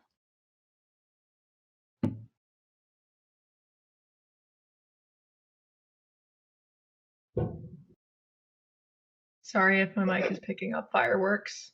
Oh, is that what that It's was? okay. Yeah. Okay, so if I'm very lucky, I think I can just kill one of them. So I will be aiming for the one closest to Mers that has maximum health. Okay, probably the one that Mars tried to hit and had a swing and a miss. And so it's sitting there going, huh? Right, so I'm going to be using my main hand to summon a Psychic Blade and then also my offhand. Let me just put all of it on here. Now, with these abilities, do you roll to hit, or does it automatically hit? I gotta roll to hit. Okay. Oh wait, I take a penalty for attacking with my offhand too. It was -4, I think, was it? Let's see. It says on your character sheet +4 for main hand and just 1d4 instead of 1d6 for offhand. Yeah, that's the damage, I think. The attack bonus is +6, and I think offhand would just be +2. Okay. It doesn't have any on the copy that you gave me, but I'll take your word for it. Oh wait, it doesn't show it on there. On Maybe the penalty is only for attack damage? the penalties for attacking to hit. Huh. If you what is it called? Like, if you do a double attack, the second attack, it's the attack to hit has a penalty. Wait, let me look. Yeah, sorry, I didn't write this down.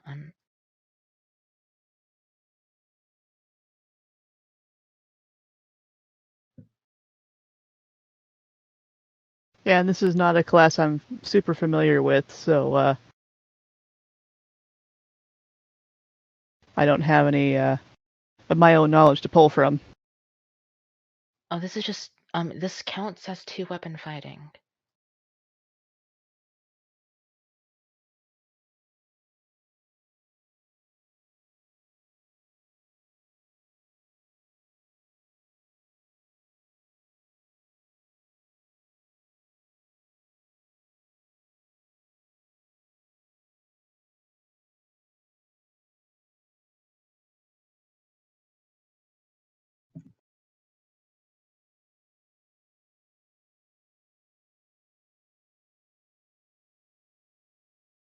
All I'm Yeah, I just want finding to let you on know I'm that. back. Welcome back. Welcome back. Right.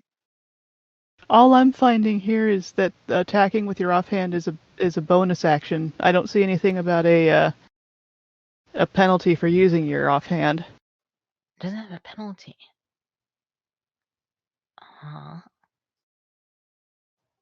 Can you look at the dual wielding?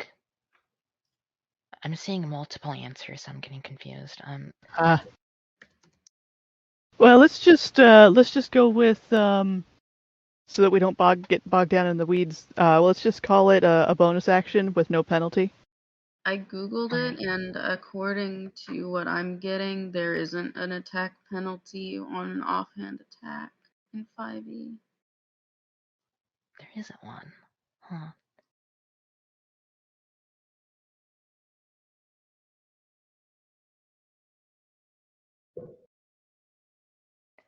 Sorry, I just might be used to older games. I wouldn't be at all surprised if it was a 4e mechanic, since it was very combat heavy system. Yeah, I mean, I'm most used to like, when it comes to combat-wise, I'm most familiar with like Pathfinder and Pathfinder, yeah. Ah, Like, I know Pathfinder 5. two-weapon fighting is very much a thing, but I've never played a character that that did that. In both 3.5 D&D and Pathfinder, you get like a pretty big penalty, and you have to take a lot of feats to get rid of it.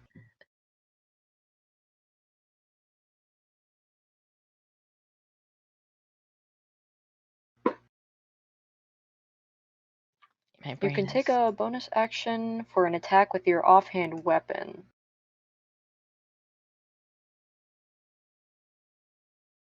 My That's brain is not functioning.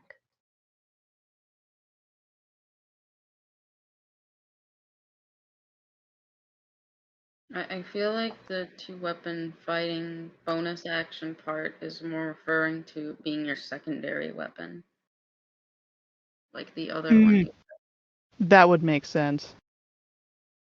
But if you're actually dual wielding, it wouldn't make sense to make it a bonus action if you're dual wielding, because it's your weapon.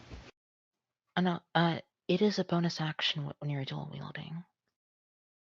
Yeah. Like, you attack with your main hand, and that's your standard action, and then you attack with your like second hand, and that's a bonus action. Okay.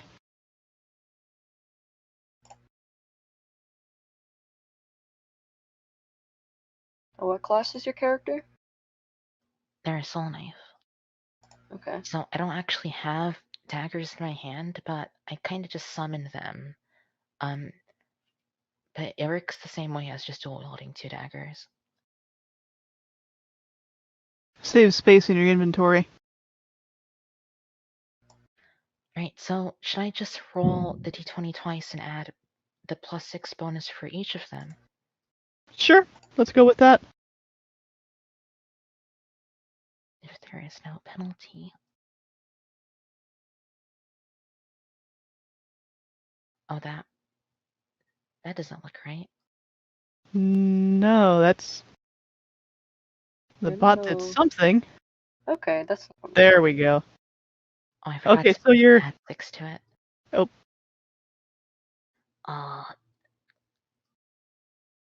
Should I just re-roll it okay. again? Yeah. And add 6? No, because if you add 2, we can just add 6 here.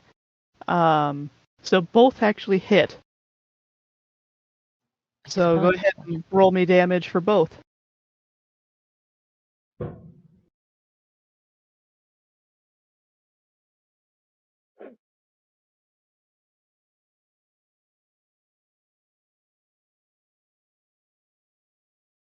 Oh, I also need to add my sneak attack bonus if I have advantage.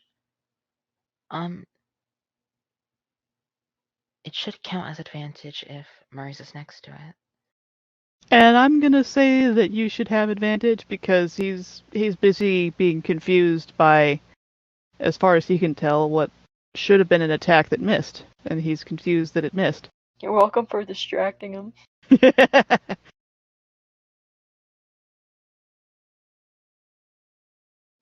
Sorry, I just might get confused myself because I did this in the wrong order.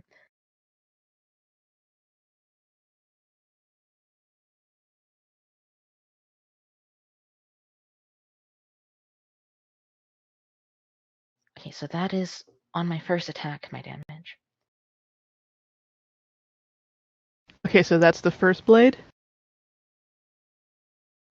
And then the second one.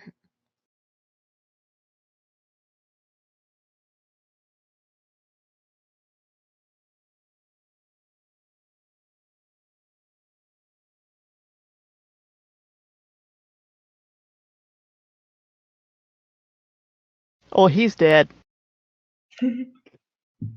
So he goes and just falls over backwards.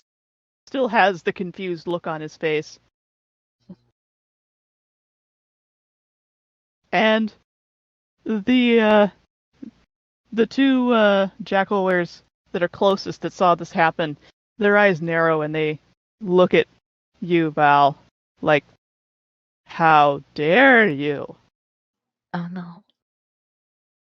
But they don't get to have their turn until after Silverfish. Hello. But I ask, how far are we from the cliff edge, or like how far are they from the cliff edge? We're not on a cliff face Oh, per okay. se. We're on a slope, and so some of them are upslope, and some of them are downslope from you. So, like the ones behind you are downslope, and the ones in front of you are upslope. So it's not steep enough that they just fall. All right. They might roll down and turn to snowballs, but they wouldn't fall and take any damage. No.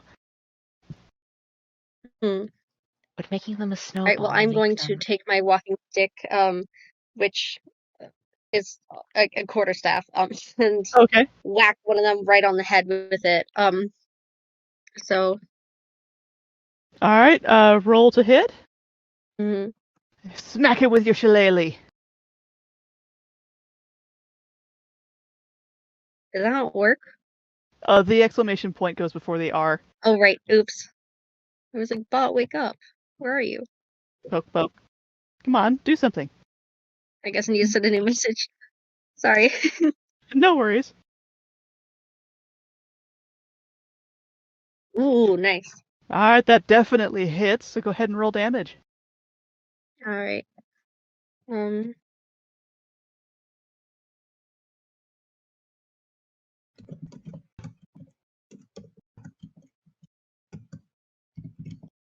Okay, not bad.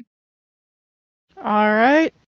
So one of the two jackalwares that became very pissed at Val is now extremely hobbled. Could I Down on one knee and is bleeding from one ear. I have a my swarm of insects is going to go over to this guy, like crawl all over him, and sort of just all bite him at the same time. That is another 1d6 of piercing damage. Oh boy. He's so out of it right now that he's not even aware of what's going on, and then just all of a sudden he falls over and stops moving. Oof. Damn. Also, I would like to say I did misunderstand my hit DC thing. Apparently the +5 is I add that to my roll to hit. So, oops. Oh. Oh well. We'll just roll with it from here. Yeah. Okay, so the 8 remaining jackalwares are now going to take their turn. 2 of them are rolling at disadvantage because they got hit with a great axe. And one of them basically tries to take a bite out of you, Nimbus, and winds up just face planting into the snow going, "Ow!"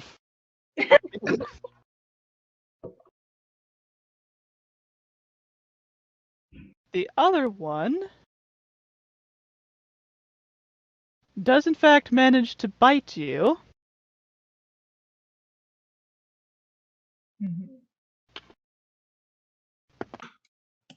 for 5 points of damage, and he nails you on your right arm.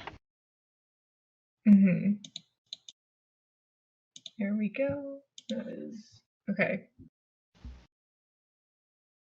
Are the injured ones doing any damage to us? Yes, one of the injured ones is the one that just bit Nimbus.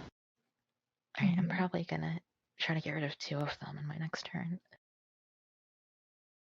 And 2 of them are already dead. There's one very, very pissed off one that's going to go after you, Val. Oh no. Because he's very, very pissed off because you just killed his buddy who was standing next to him.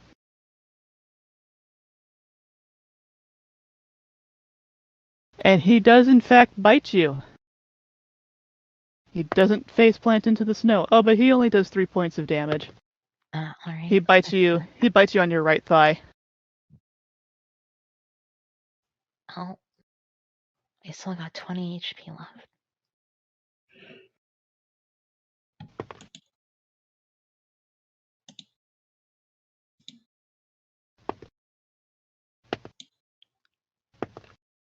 Also, is anybody next to the one that came up to me? Or is it just me and that one?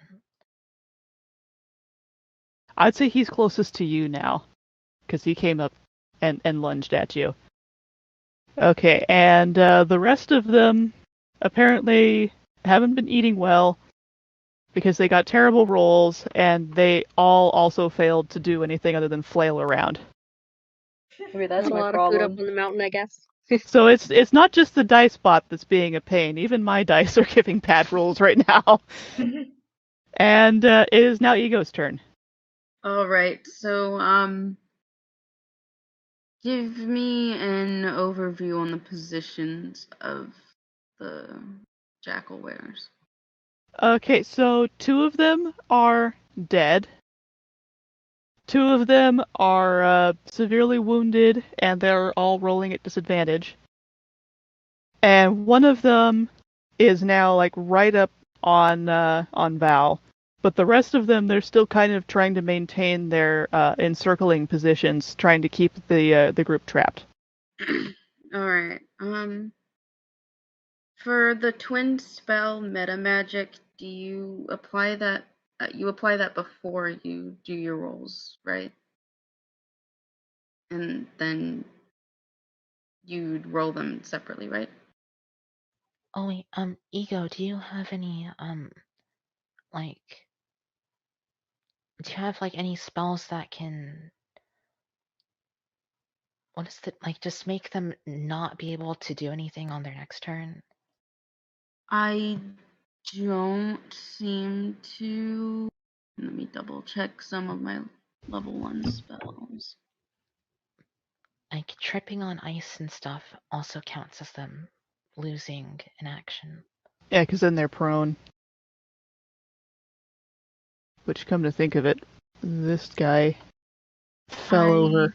Don't seem to, but I was so for twin spell meta magic, you apply that before you do any of the rolls, right? Yeah. And you roll them separately or the same.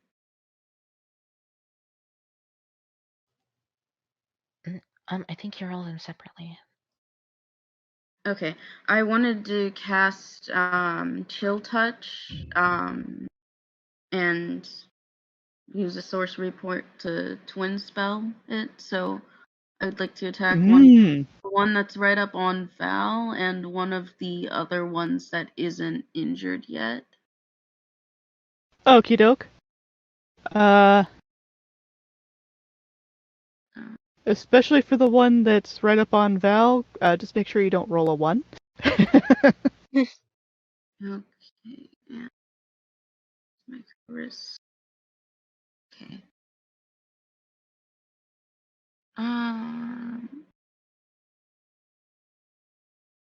Spell attack rolls would be adding my spellcasting modifier. I haven't played spellcasting in a while.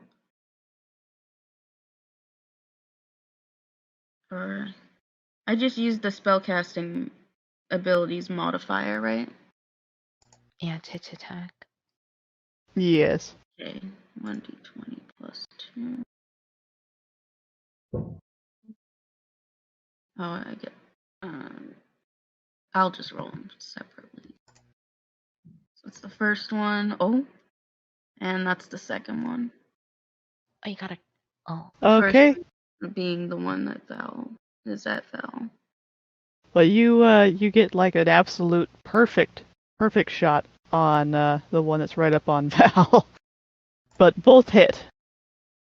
All right. Let me roll the damage and. oh wait, what's their DC? I forgot to ask. Their AC, I mean. 12. And then you add the spell attack bonus, right? Yes. Okay, so 1, 8.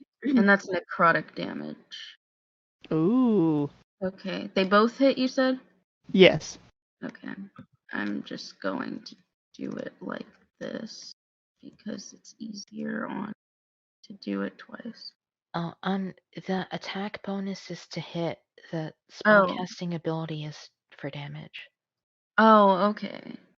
Well, then I guess I would add 2 to those instead. Do you want me to just reroll those? Yeah, go ahead. Okay.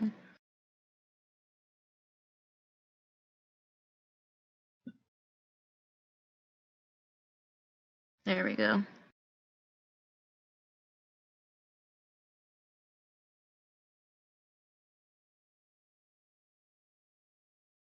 All right, so because you rolled a 20 to hit on the one that was targeting Val, I'm going to put the 10 damage on that one. All right. And the other random one will take the 3. All right. Now, is there any additional effects that these spells apply?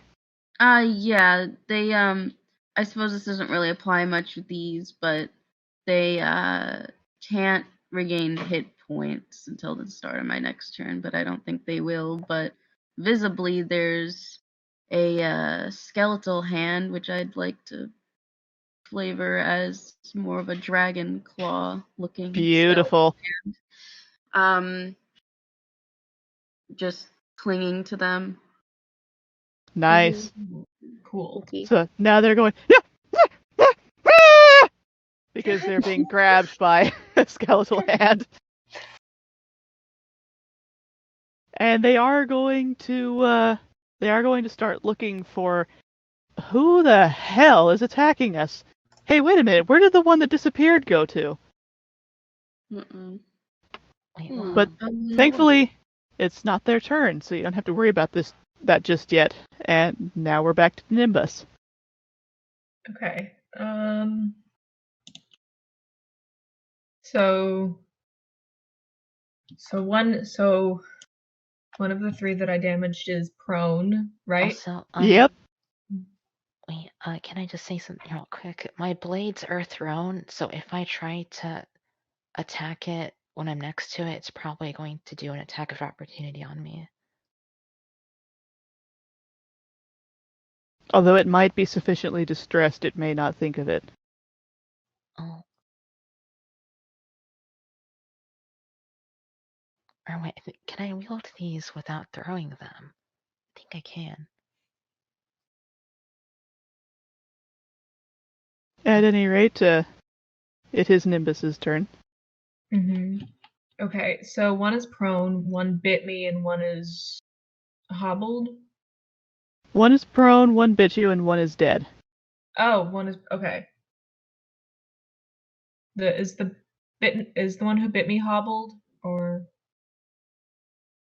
Yes, because you Okay. You whacked him good. okay? I'm kind of tempted to bite him back. Would that count as an unarmed strike? Yeah. Yeah, because you're Okay. not using an unnatural weapon. You're using your teeth. Okay.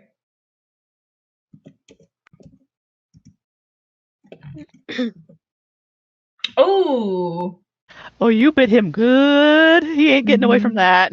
Yeah, and that would be 4 damage Big chomp. because yeah. Now he's particularly out of it. He's like, Mhm. "Woohoo! What was I doing again? I don't know. Ah!" Is he Okay, stunned so or dazed? but he's already got disadvantage because he's hobbled. Now he's in so much pain, and he's had so much blood loss, so he's just sort of like, why are we doing this? Mhm. Okay, so Mars, you're up. Alright, alright, let's find, is the one in front of me, like, that was in front of me dead, right? Yes, he's Yeah, very so I dead. gotta find a new one. New prey. Yeah, I'm just gonna find a nice undamaged one. Whichever one's nearest. I'm going to use my longsword again.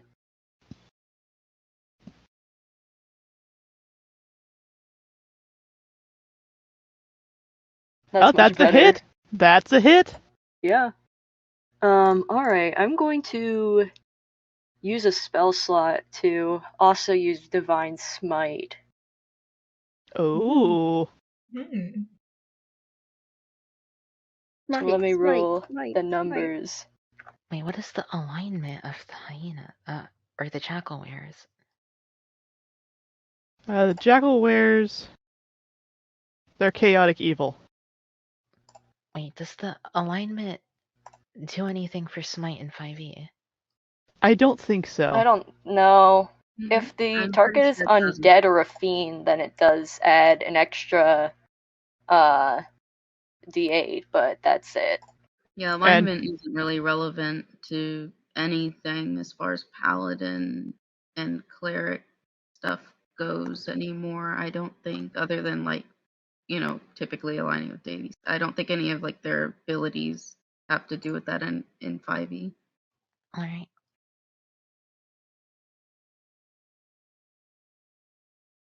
Oh, What is that he is rule? hurting. He is hurting now. Yeah, 13. Nice. Well, that's it for my turn. Nice. Alright, so it's back to Val. Alright, so, how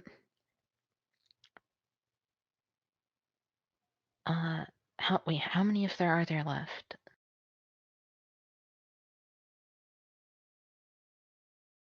There are 8 left, but most of them are pretty badly hurt. There are 4 that are still at full health, though. Alright, so, what's the health of the one right next to me? He has half his HP remaining.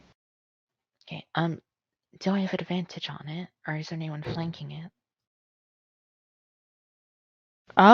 Let's see, where is everybody? No, I don't think there's anybody flanking it, but because you're like right up in his grill, because he just tried to, well, he did just bite you. I would say, given the fact that he's somewhat compromised in his position, that you could probably have advantage.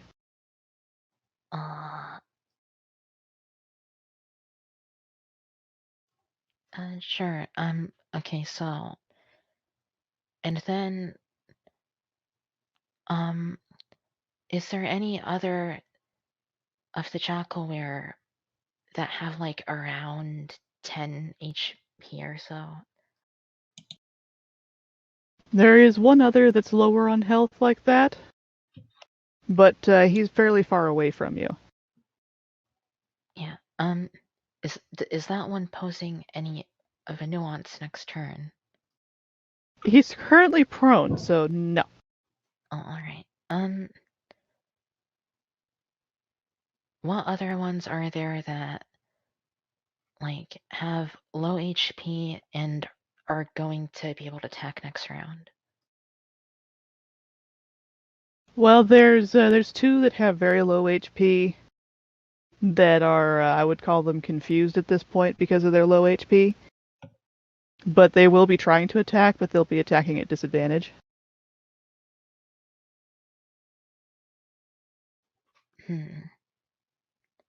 Okay, so I'm going to use my main action to attack the one right in front of me. And I will be grabbing my Psychic Blade and doing it melee. Okay.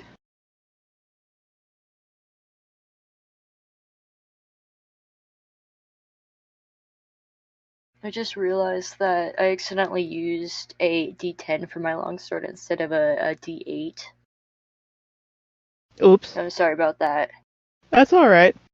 I just We'll just roll with it. Miss. Mhm. Oh, you rolled a 1? I rolled 1.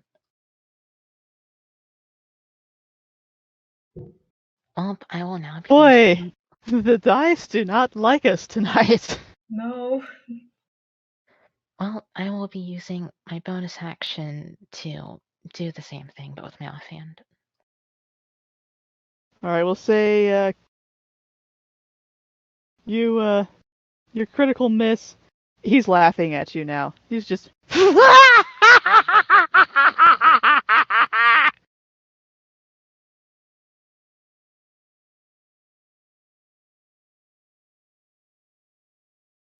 Okay, but the other one is now very dead. So we now have 3 dead Jackalwares. He takes your psychic blade right in the chest and just over he goes. Wait, what? Wait. Didn't I miss again? Oh, that's right. You're rolling to hit, not for damage. My bad. Yeah, I missed the first time, and I think Okay. I missed Yeah, again and the second time. an 8 is not enough to hit. No. Sorry about that. That was my bad. Well, I tried, and I did not do any damage this round. No, but now we do have one Okay. that's just laughing hysterically because you missed while he was right next to you. So And I missed twice. he's probably laughing so hard he hadn't noticed that. Okay, so it's Silverfish's turn again. So how deep is the snow here? It's mostly ice and rock here. The snow is very dry and it's mostly getting blown around by the wind, so there's drifts in places, but it's not particularly deep. Oh, it doesn't count as difficult terrain.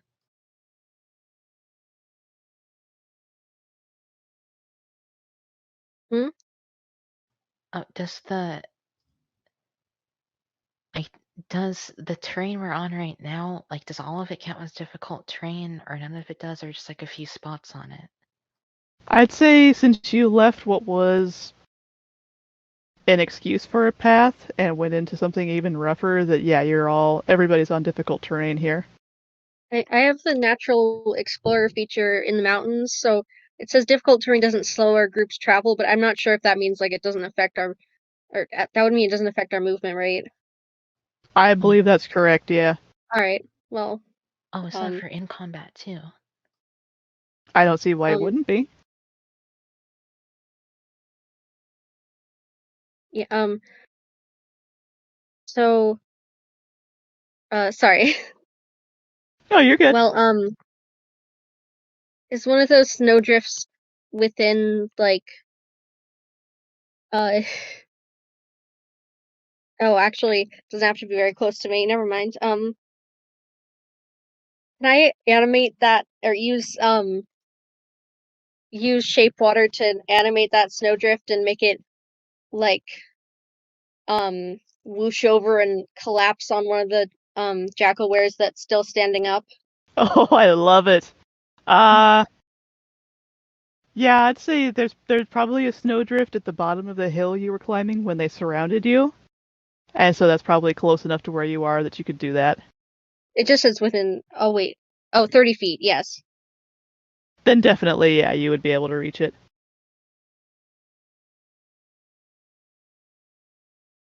Whoosh. Whoosh. Alright, so now we've got one who is, we'll say also a disadvantage and prone because he's under a pile of snow now.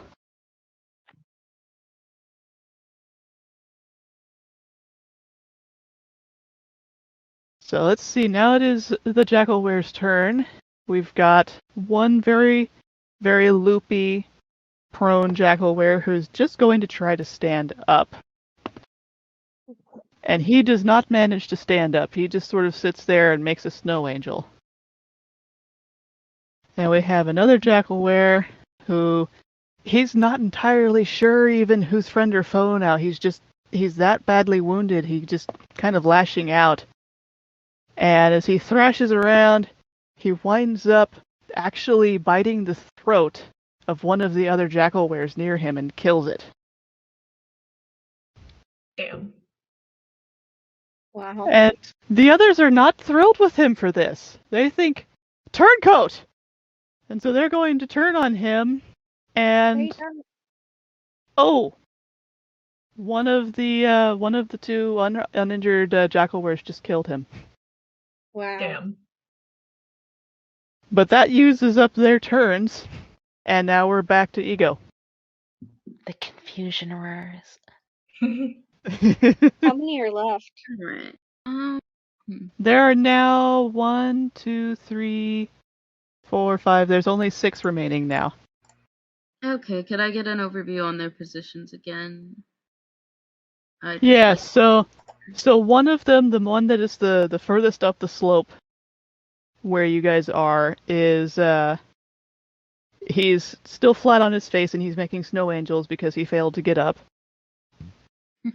One of them is basically, he's not quite prone, but he's kneeling and he's laughing hysterically right next to Val because Val managed to roll a nat 1 in trying to hit him with a knife. There's another who is a short distance away from the laughing one and Val, who is super out of it because his HP is so low. So he's sort of just standing there, not particularly aware of his surroundings, but he is standing. Okay. Wait, does this mean that I unintentionally somehow cast hideous laughter? Yeah, a non-magical version of hideous laughter. I love You love cast a free Congrats. hideous laughter spell.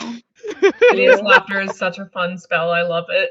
Yes. It is. We take it on so many characters. There are 2 others that are downslope from you guys. And then there's a third one who is completely buried in snow. Alright.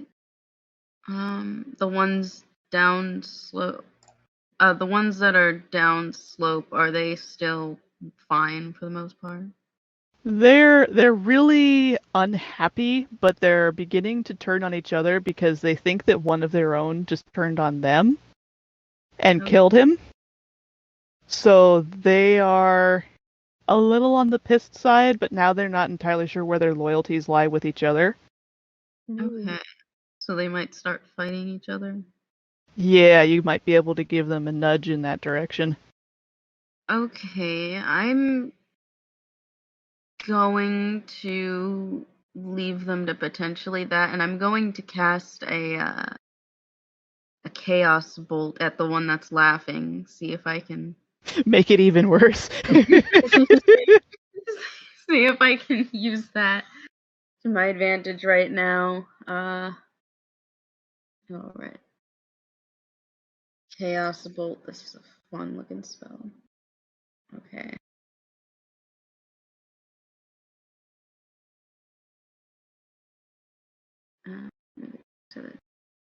Okay.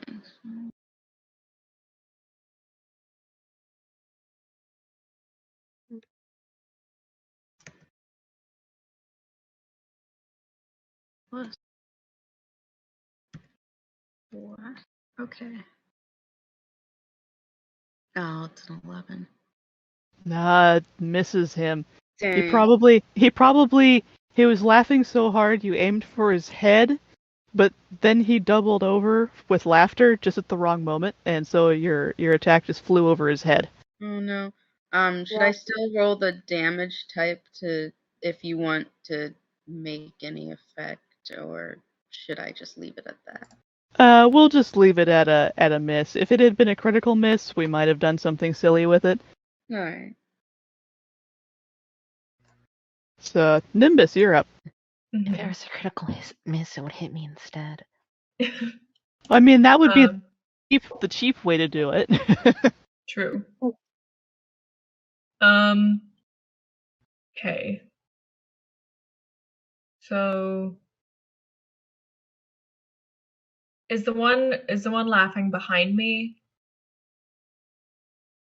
Yeah, Val's kind of between you and him, but not completely. He is Okay. more or less behind you, yeah. Okay. And what of the one who had face planted into the snow? Is he up again or No, he's making snow angels because he couldn't get up. okay. And he's still more or less in front of you. Okay, can I just bring my axe down upon him? Sure. And I'd say roll this with advantage because he is prone. Mm-hmm. Okay. Okay, so you hit for sure. Okay. Mm-hmm.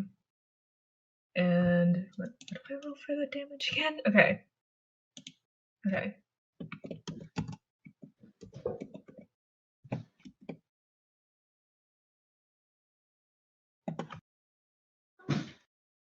Oh, that took him out. He Mhm. is no longer making snow angels. He's just laying there. I feel kind of bad now, but Aww. But I mean, they are chaotic evil jackal wares. yeah, They're just badly Yeah. injured He was- chaotic evil jackal wares. it was I think if vibing he was though. more aware and wasn't even trying to Jaguars can kill have us. fun too. This is true. Yeah. Yeah. Oh, No more snow angels for that jackal ware. Aww. Damn. And so, Mars, what sort of horrors would you like to wreak upon these poor, innocent, chaotic evil monsters? Am I still like fighting the one that I damaged, or is that one dead? That one's dead. Okay. Find a new victim. war crime, war crime. I guess attack the nearest one. Is that one damaged? Let's see. The one nearest you is not damaged yet. Yet. Alright. Gonna use my longsword again. Alrighty. Ooh, Oh, 24. Jesus. Whoa. Alright, I'm gonna use Divine Smite again. Make him suffer.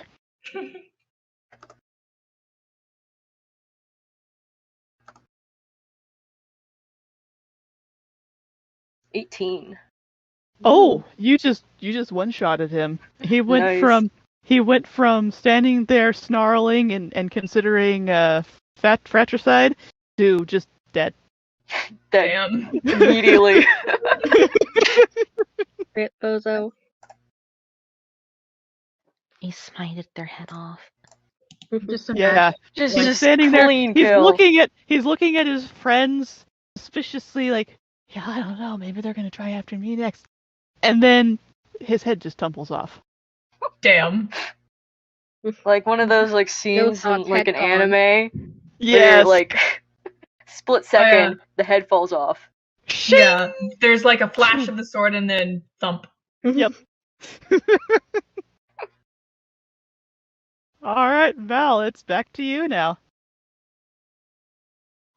Alright, I will be yet again trying to hit the one in front of me. Who is experiencing a non-magical form of hideous laughter.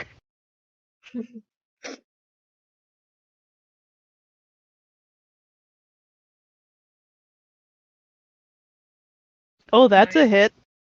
Ooh. So close to critical.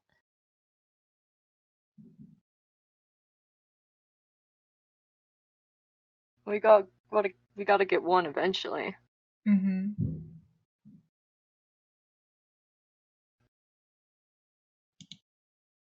Should I add my sneak attack?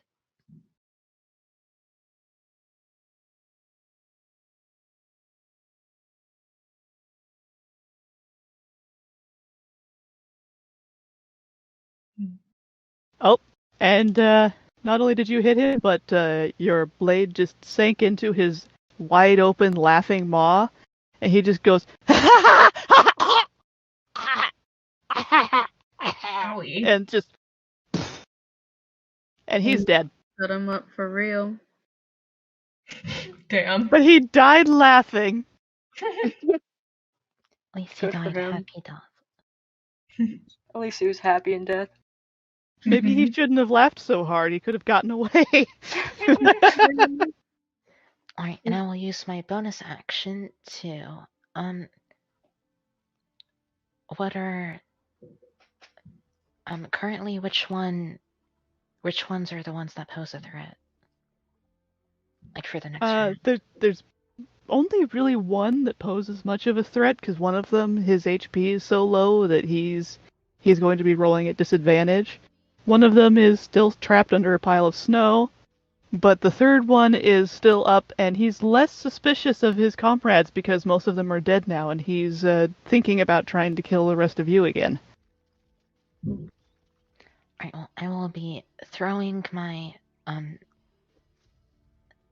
wait, what do I even call it? Like, I'll be throwing a psychic blade at them. Alrighty.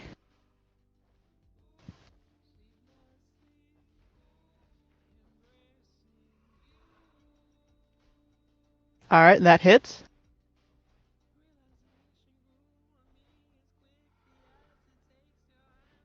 Is there anyone flanking them or like next to them? Not at the moment. He was the furthest away from your group, so he's kind of alone. Oh.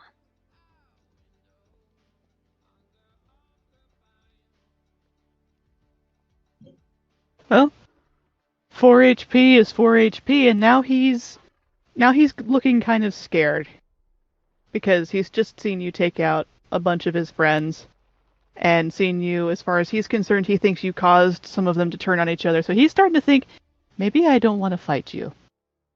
I use my psychic powers. But it's not his turn, so he doesn't get to decide yet. It's Silverfish's turn. I haven't thought of that. So there's What only one that's still like standing upright. Yeah, there's one that's under the snow pile. There's one who he's alive, but he's at disadvantage because he's so low on HP. And there's one who's reconsidering his life choices. Cool. The one that's low on HP, I think I'd also like to hit him with my quarterstaff. Bonk, bonk on the head. Bonk. Alrighty. Boink. Bonk. Sorry. Bonk. There's that one like gif of like a dog bonking okay. someone. 17 to hit. Oh, there it is. There you go. Bonk, bonk, bonk, bonk. Yes, Bonk. exactly. Yeah. Go ahead and roll damage, because that's a hit.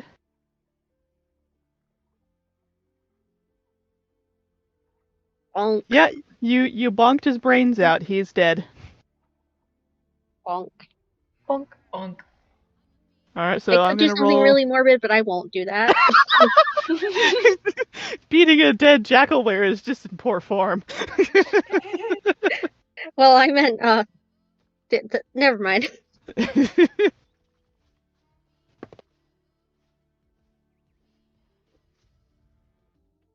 Alright, so the two remaining ones, the one that was trapped under snow, he manages to free himself.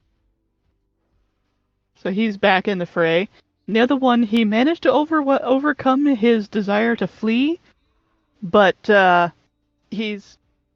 because he is so hesitant, he chose not to attack, and he's just sort of watching you cautiously. So that's their turn, and we are back to Ego.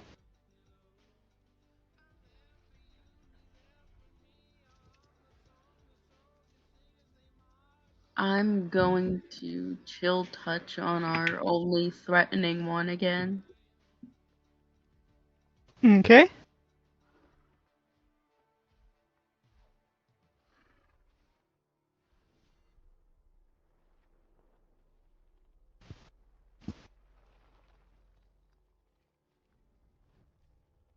Okay, I have a +4 on that.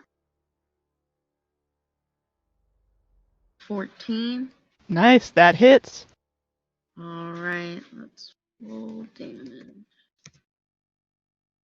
19 plus 2. Yeah, we got 5 damage. Nice. Now he's reconsidering his life choices. Yeah, and he also has the skeletal claw on him. That's why he's looking at that Even going, more. you know, It's really worth it. looking at the claw attached to him, looking Like, at I his don't dead want to die. friends. Is anyone here skilled in intimidation? I Yeah. am. But I'm And behind it's- the rock. It is Nimbus's turn. Okay. I do have a +2 in intimidation and a proficiency in it. So And I'm gonna say that they're at disadvantage to not be intimidated as well. okay, so You you want me to like try and scare that guy away? Yeah, demoralize That sounds them. like a good idea. Okay. Oh, I'd say I'm they're going to- already demoralized. Okay. So which ones are still alive? The one that was trapped under the pile of snow, and the one who was thinking that all his friends were traitors and is now considering running away. So I'm gonna turn to the second one and like kind of like bare my teeth at him and snarl, real scary like, and I'm gonna roll an intimidation check. Okay.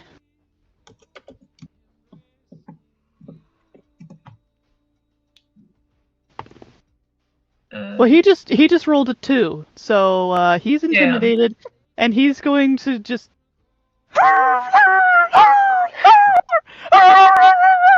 and just run off into the snow, tail between his One legs. moment.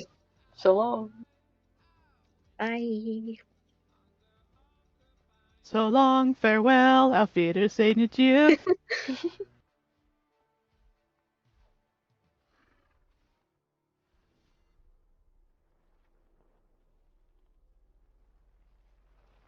Sorry, I had to talk to my mom real quick. What happened?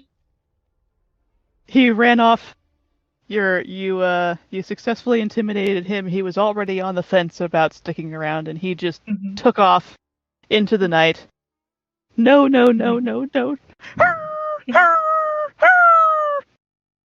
just Gotcha. gone. He's just out of there. Which leaves you with only one, also very nervous Jackalware to deal with. You gonna stick around too? Or are you gonna leave with your friend? Whose turn is it now? It's Mars' turn now. Gotcha. No, and I'll try scaring this one into leaving.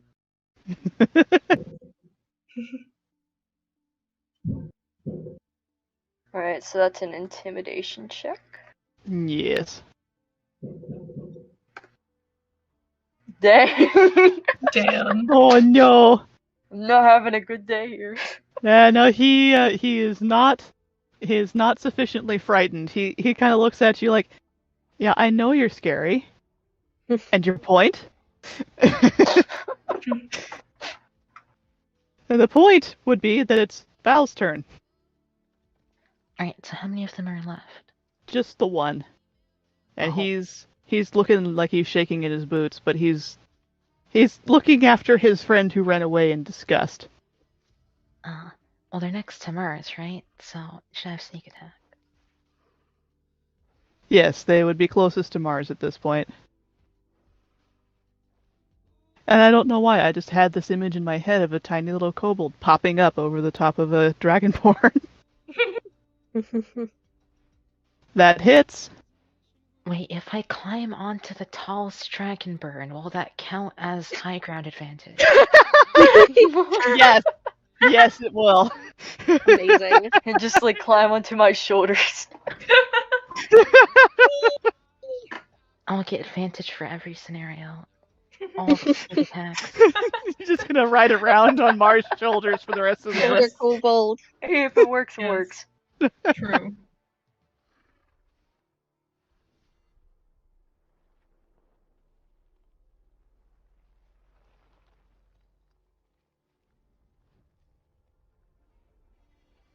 Oh my. Damn. He is dead. You just sliced his face off. Oh Let's go wow. with that. You sliced his face off, Wow. Damn. and he is, in his last moments, he thinks to himself, "Should have run away. Should have run away." And then, poof. And that is 9 Jackalwares dead, and 1 is running off with his tail between his legs to tell his friends to never, ever, ever mess with this group again. Hey. Yeah, go tell him. Can I like take one of the teeth of the one that bit me? Oh, I love that. Because as like a trophy. Yes. So, Yes, I love okay. that to add to the necklace. Yes. I love it. I could take the jaguar's head, but I don't know if I have room for that. Fair. Excuse me, why is there a snout poking out of your bag? Don't question it. And Yeah. I'm actually going to call a intermission for a little bit so that people can get water or use the bathroom or whatnot, since that was a Right. fairly long session there. Mhm. And Sounds good. back in say 20 minutes. Okay. Cool. Alright. Alrighty.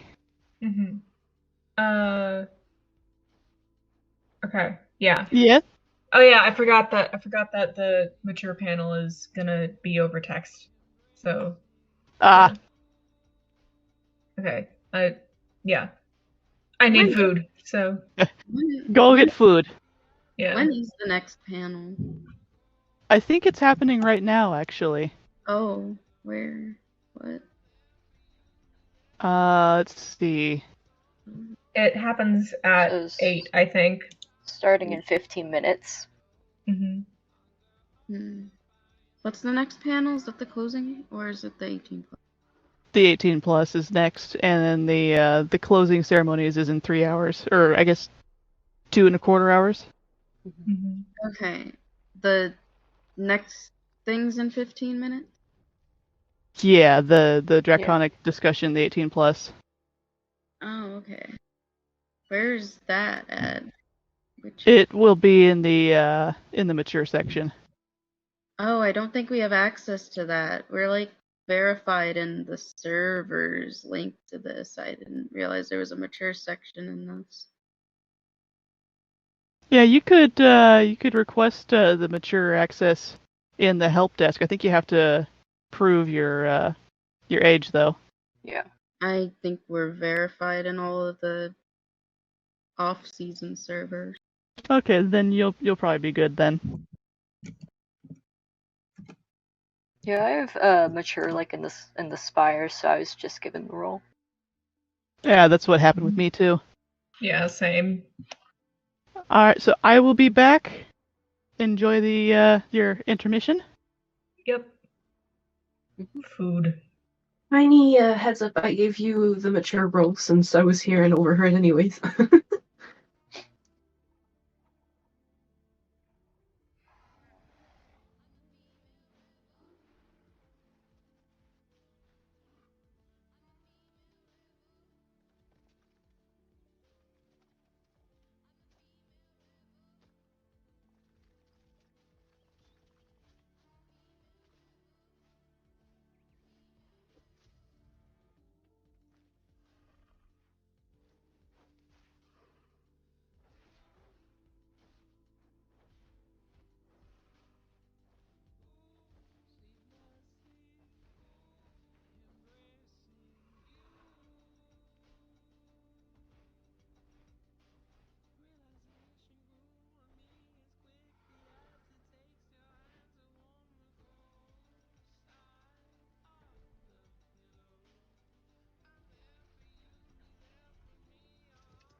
Hello.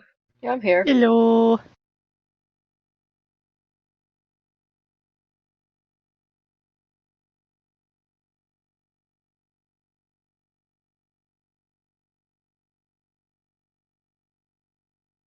I am also here.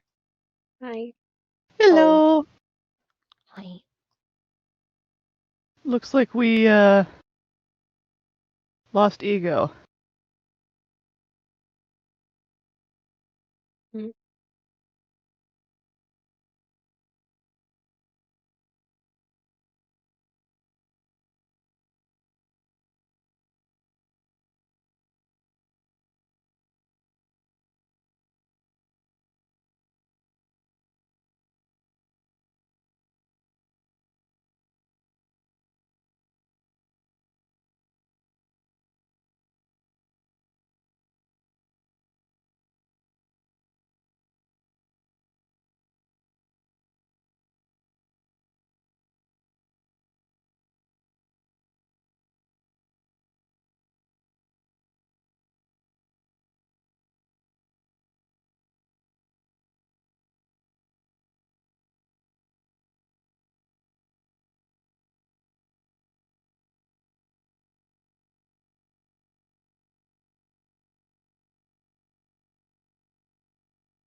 Oh, Truck. Yes? What is the experience that we got from the encounter? Let's see. Are we doing it experience based or just like progression based? We're not doing experience based, but if you'd like to know the EXP, I can figure that out for you. Oh, Because it's just a one shot, we won't be leveling up. I see. Not even once.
Okay, I'm back.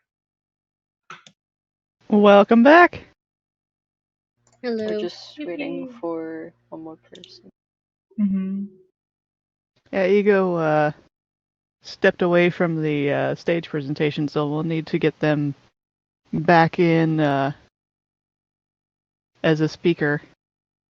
Yeah. Mm-hmm.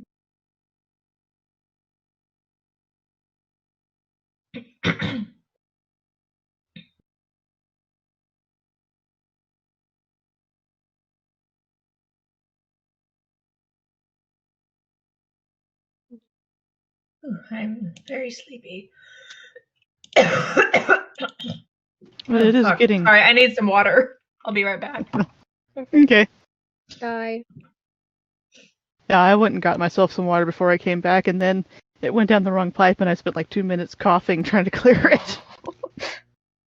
I can't get back into the call while I'm still hacking and coughing. Blah! I had to put more ice cubes in my water.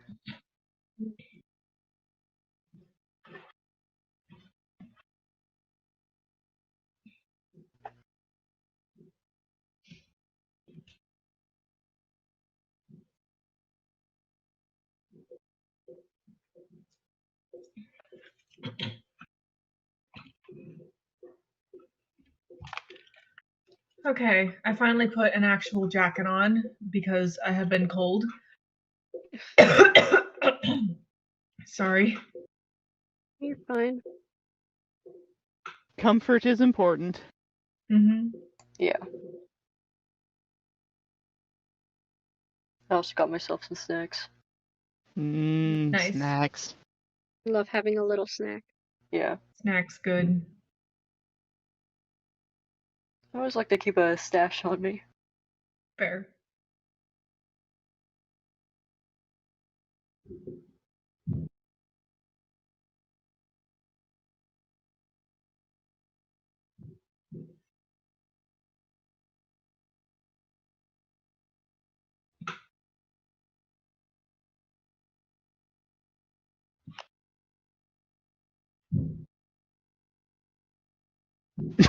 Oh no.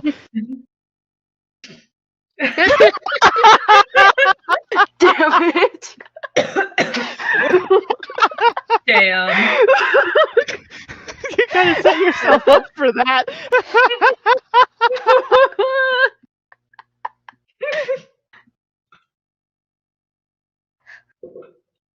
Oh look! I did just a tiny bit better.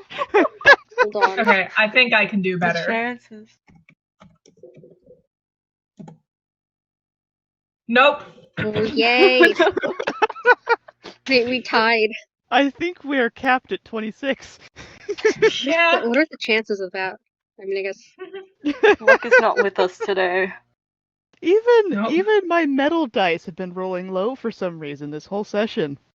Hmm.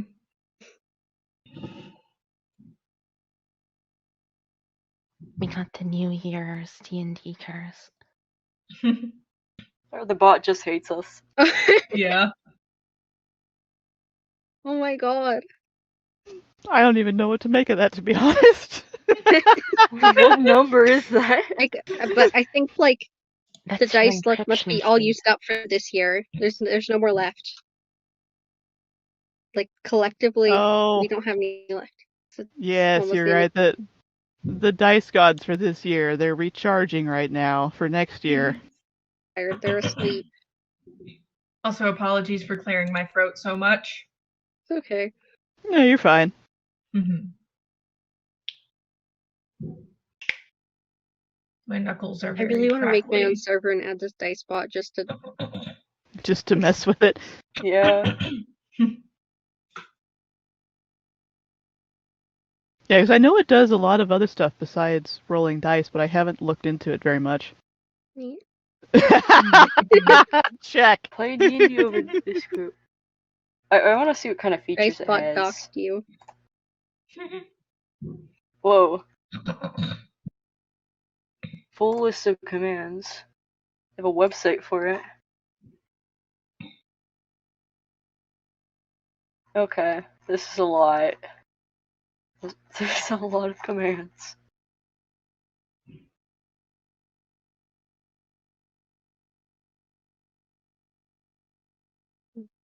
One of the features, you have to connect it to your D&D Beyond thingy in order for it to work.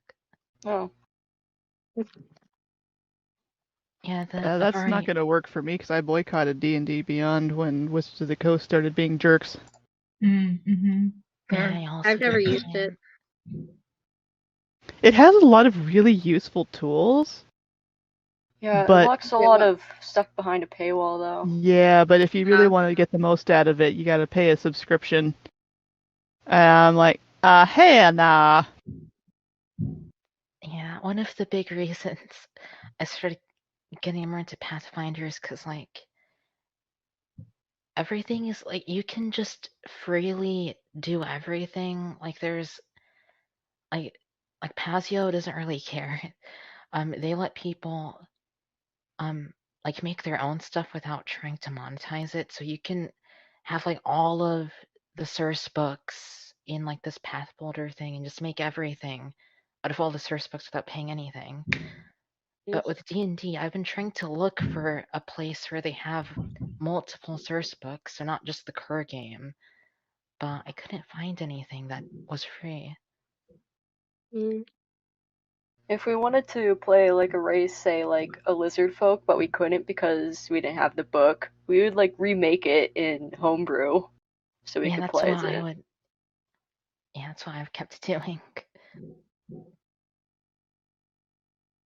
There's a resource I've been using that's like, hold on.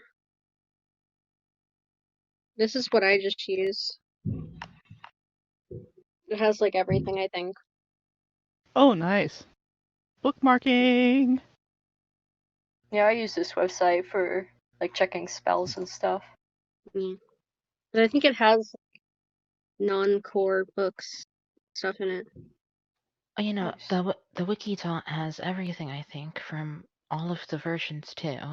It just I have to do all manually. There's nothing automated that is free for D&D 5e as far as I know. Which does make it yeah. harder. That's the thing that's nice about D&D Beyond is if you're just getting into it, it cuts back on the amount of learning curve for you. Because it's like, I still don't know half the stuff. I just know it well enough. Yeah, and it's just really easy to make a character sheet with it. Yeah. What Ego says, I mean, I feel the Wikidot and that serve the same purpose, I think, but like I guess there really isn't anything automated like that does everything for you without paying for it. Yeah. My only caveat with D&D Beyond is I really don't like how when you export it as a PDF, they kind of change the format and it looks more like a Google Docs spreadsheet than a D&D character sheet.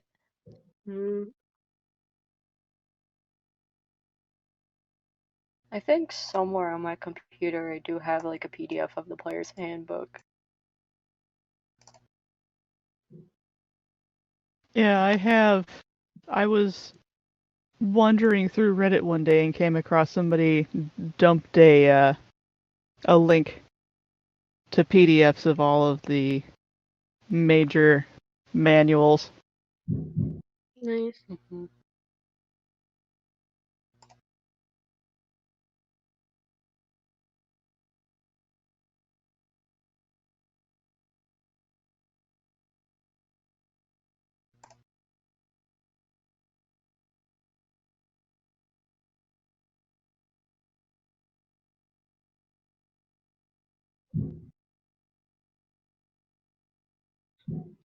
Yeah, I need to learn how to use Roll20 because I know it's got a lot of good stuff on there.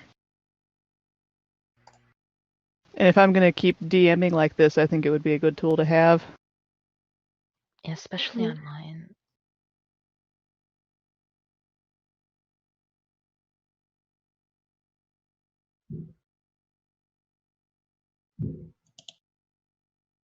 Tried searching on Reddit and I just found like someone combined 7 of the rule books into this like giant ass book.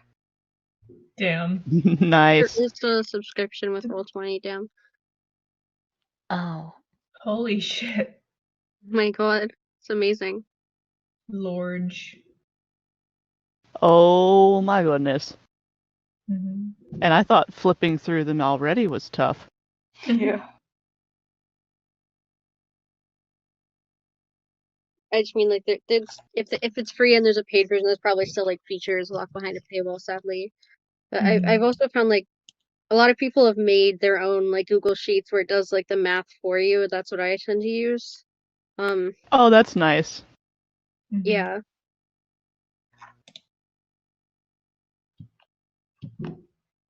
You still have to like find your own. Ego has Tell's hand raised, by the way. Yeah, unfortunately, since I'm not a moderator, I can't do anything. I did at Kenna because Z's in the audience, but I think Z might be AFK. Oh. Yeah, I would have thought There we that. Or Oh, yippee! Woohoo! Just a chorus of yippies. Free from my prison. Yeah, as I was saying, no, it's okay. All I had to do was kind of use their assumed name that and say appear. like people on the stage, like would just be able to allow people to speak, but guess not. Alright, what are we doing? We're yippieing at the moment.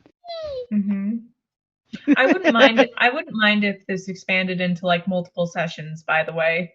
Yeah. Yes, please. We've been desperate for something fun to do, and Yeah. Yeah, if we needed to like cut into multiple sessions, that would be fine with me. Yeah, we because have nothing to do at the moment. I am free 24/7. I am realizing that I may have made this bigger than I thought. Yeah, I mentioned that because I am getting to be very tired and have a bit of a headache right now. So yeah, maybe that's like I'm that's willing. no fun to play D&D when you've got a headache. Yeah, I'm willing to keep going, but just like for the sake of like not of being it of people also being able to spend time with like family and friends on New Year's Eve. It might be a better idea to cut this into a couple sessions. Yeah, let's I have my notes and everything of how far we got. So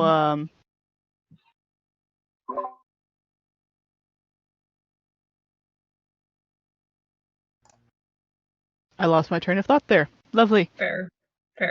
Yeah. I can relate. But so. Yep. I was like, what was I talking about again?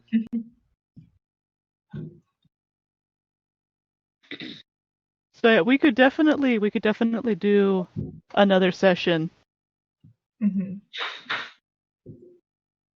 Yeah, I think I might have. Sorry, go ahead. No, you go ahead. No, you go ahead. I'd have Don't get to. Stuck in a loop. Yeah. No, you. I don't think we'd be able to do it on the summit. I don't know if we still want to record it and have the sessions uploaded later because it's the continuation of this session. Oh my god, Draconic Summit D&D series. Is a podcast right now. Let's go! Let's go! Just imagine a series of Draconic D&D sessions. You've achieved a dream. Yes. It would be glorious. Very. Is everybody here? I think everybody here is in the Celestial Spire, right? Yeah. Yes. Gotta drag that up our server list. Yeah, I am. So we could, even after the summit is over and this server is put in read-only mode, we could continue to plan out a day to do that. Yeah, that works. It's a D&D server now. You know, I do remember there was a period of time, like a year ago, maybe a little over a year ago, where we had talked about having a Spire D&D group, but it was like, it just kind of never got off the ground, and I know Lunath eventually took down the channels for it because they were just taking up space. Yeah, I think I might have to call it a night because I am really tired, so... Okay. Yeah, that's Yeah, fair. Yeah, that's we that's a I can. good feel like it's example. also a good place to stop with just defeating them. Yeah. Yippee! Yeah, we've just had a victory. I think. Yeah, that's a good way. Can we level up? So everyone here is okay with just continuing another time and like having multiple sessions. Yeah, Oh I'm yeah, very that's good with fine. that. Cool. Yeah, I'm good with that. And Val, I Let's hadn't do ever that. originally planned on having leveling up in this because it's just a one shot. But I will evaluate it since it's becoming more than just a one shot, and I'll get back to you on that. Yippee! Hey, I want to multi-class if we're doing that. Ooh. Mm-hmm. I like it. Nice. Yeah, I'm Yeah, it just depends on craving. how many times we'll level up. Mm-hmm. What I'm is just web? craving a web. Okay, I'm gonna go now. It God. lets I, you. get- I, Alright, I I just hope your became Okay, headache bye. goes away. Spider-Man. Bye. Sorry, if we level up, I'm becoming Spider-Man. Bye. Yeah, it lets you like put like this big web on a bunch of enemies, and then they get tangled in it. Oh, cool. Yes. And then all the Amazing. dragons descend upon them and feast upon their flesh. At Yes. level 5, I get an extra attack. But yeah, I'm going to go now. Good night. Good Good night. night. Bye. Happy New Year's, y'all. Happy New Year's. Happy New Back Year. at ya. The only reason I'm craving levels because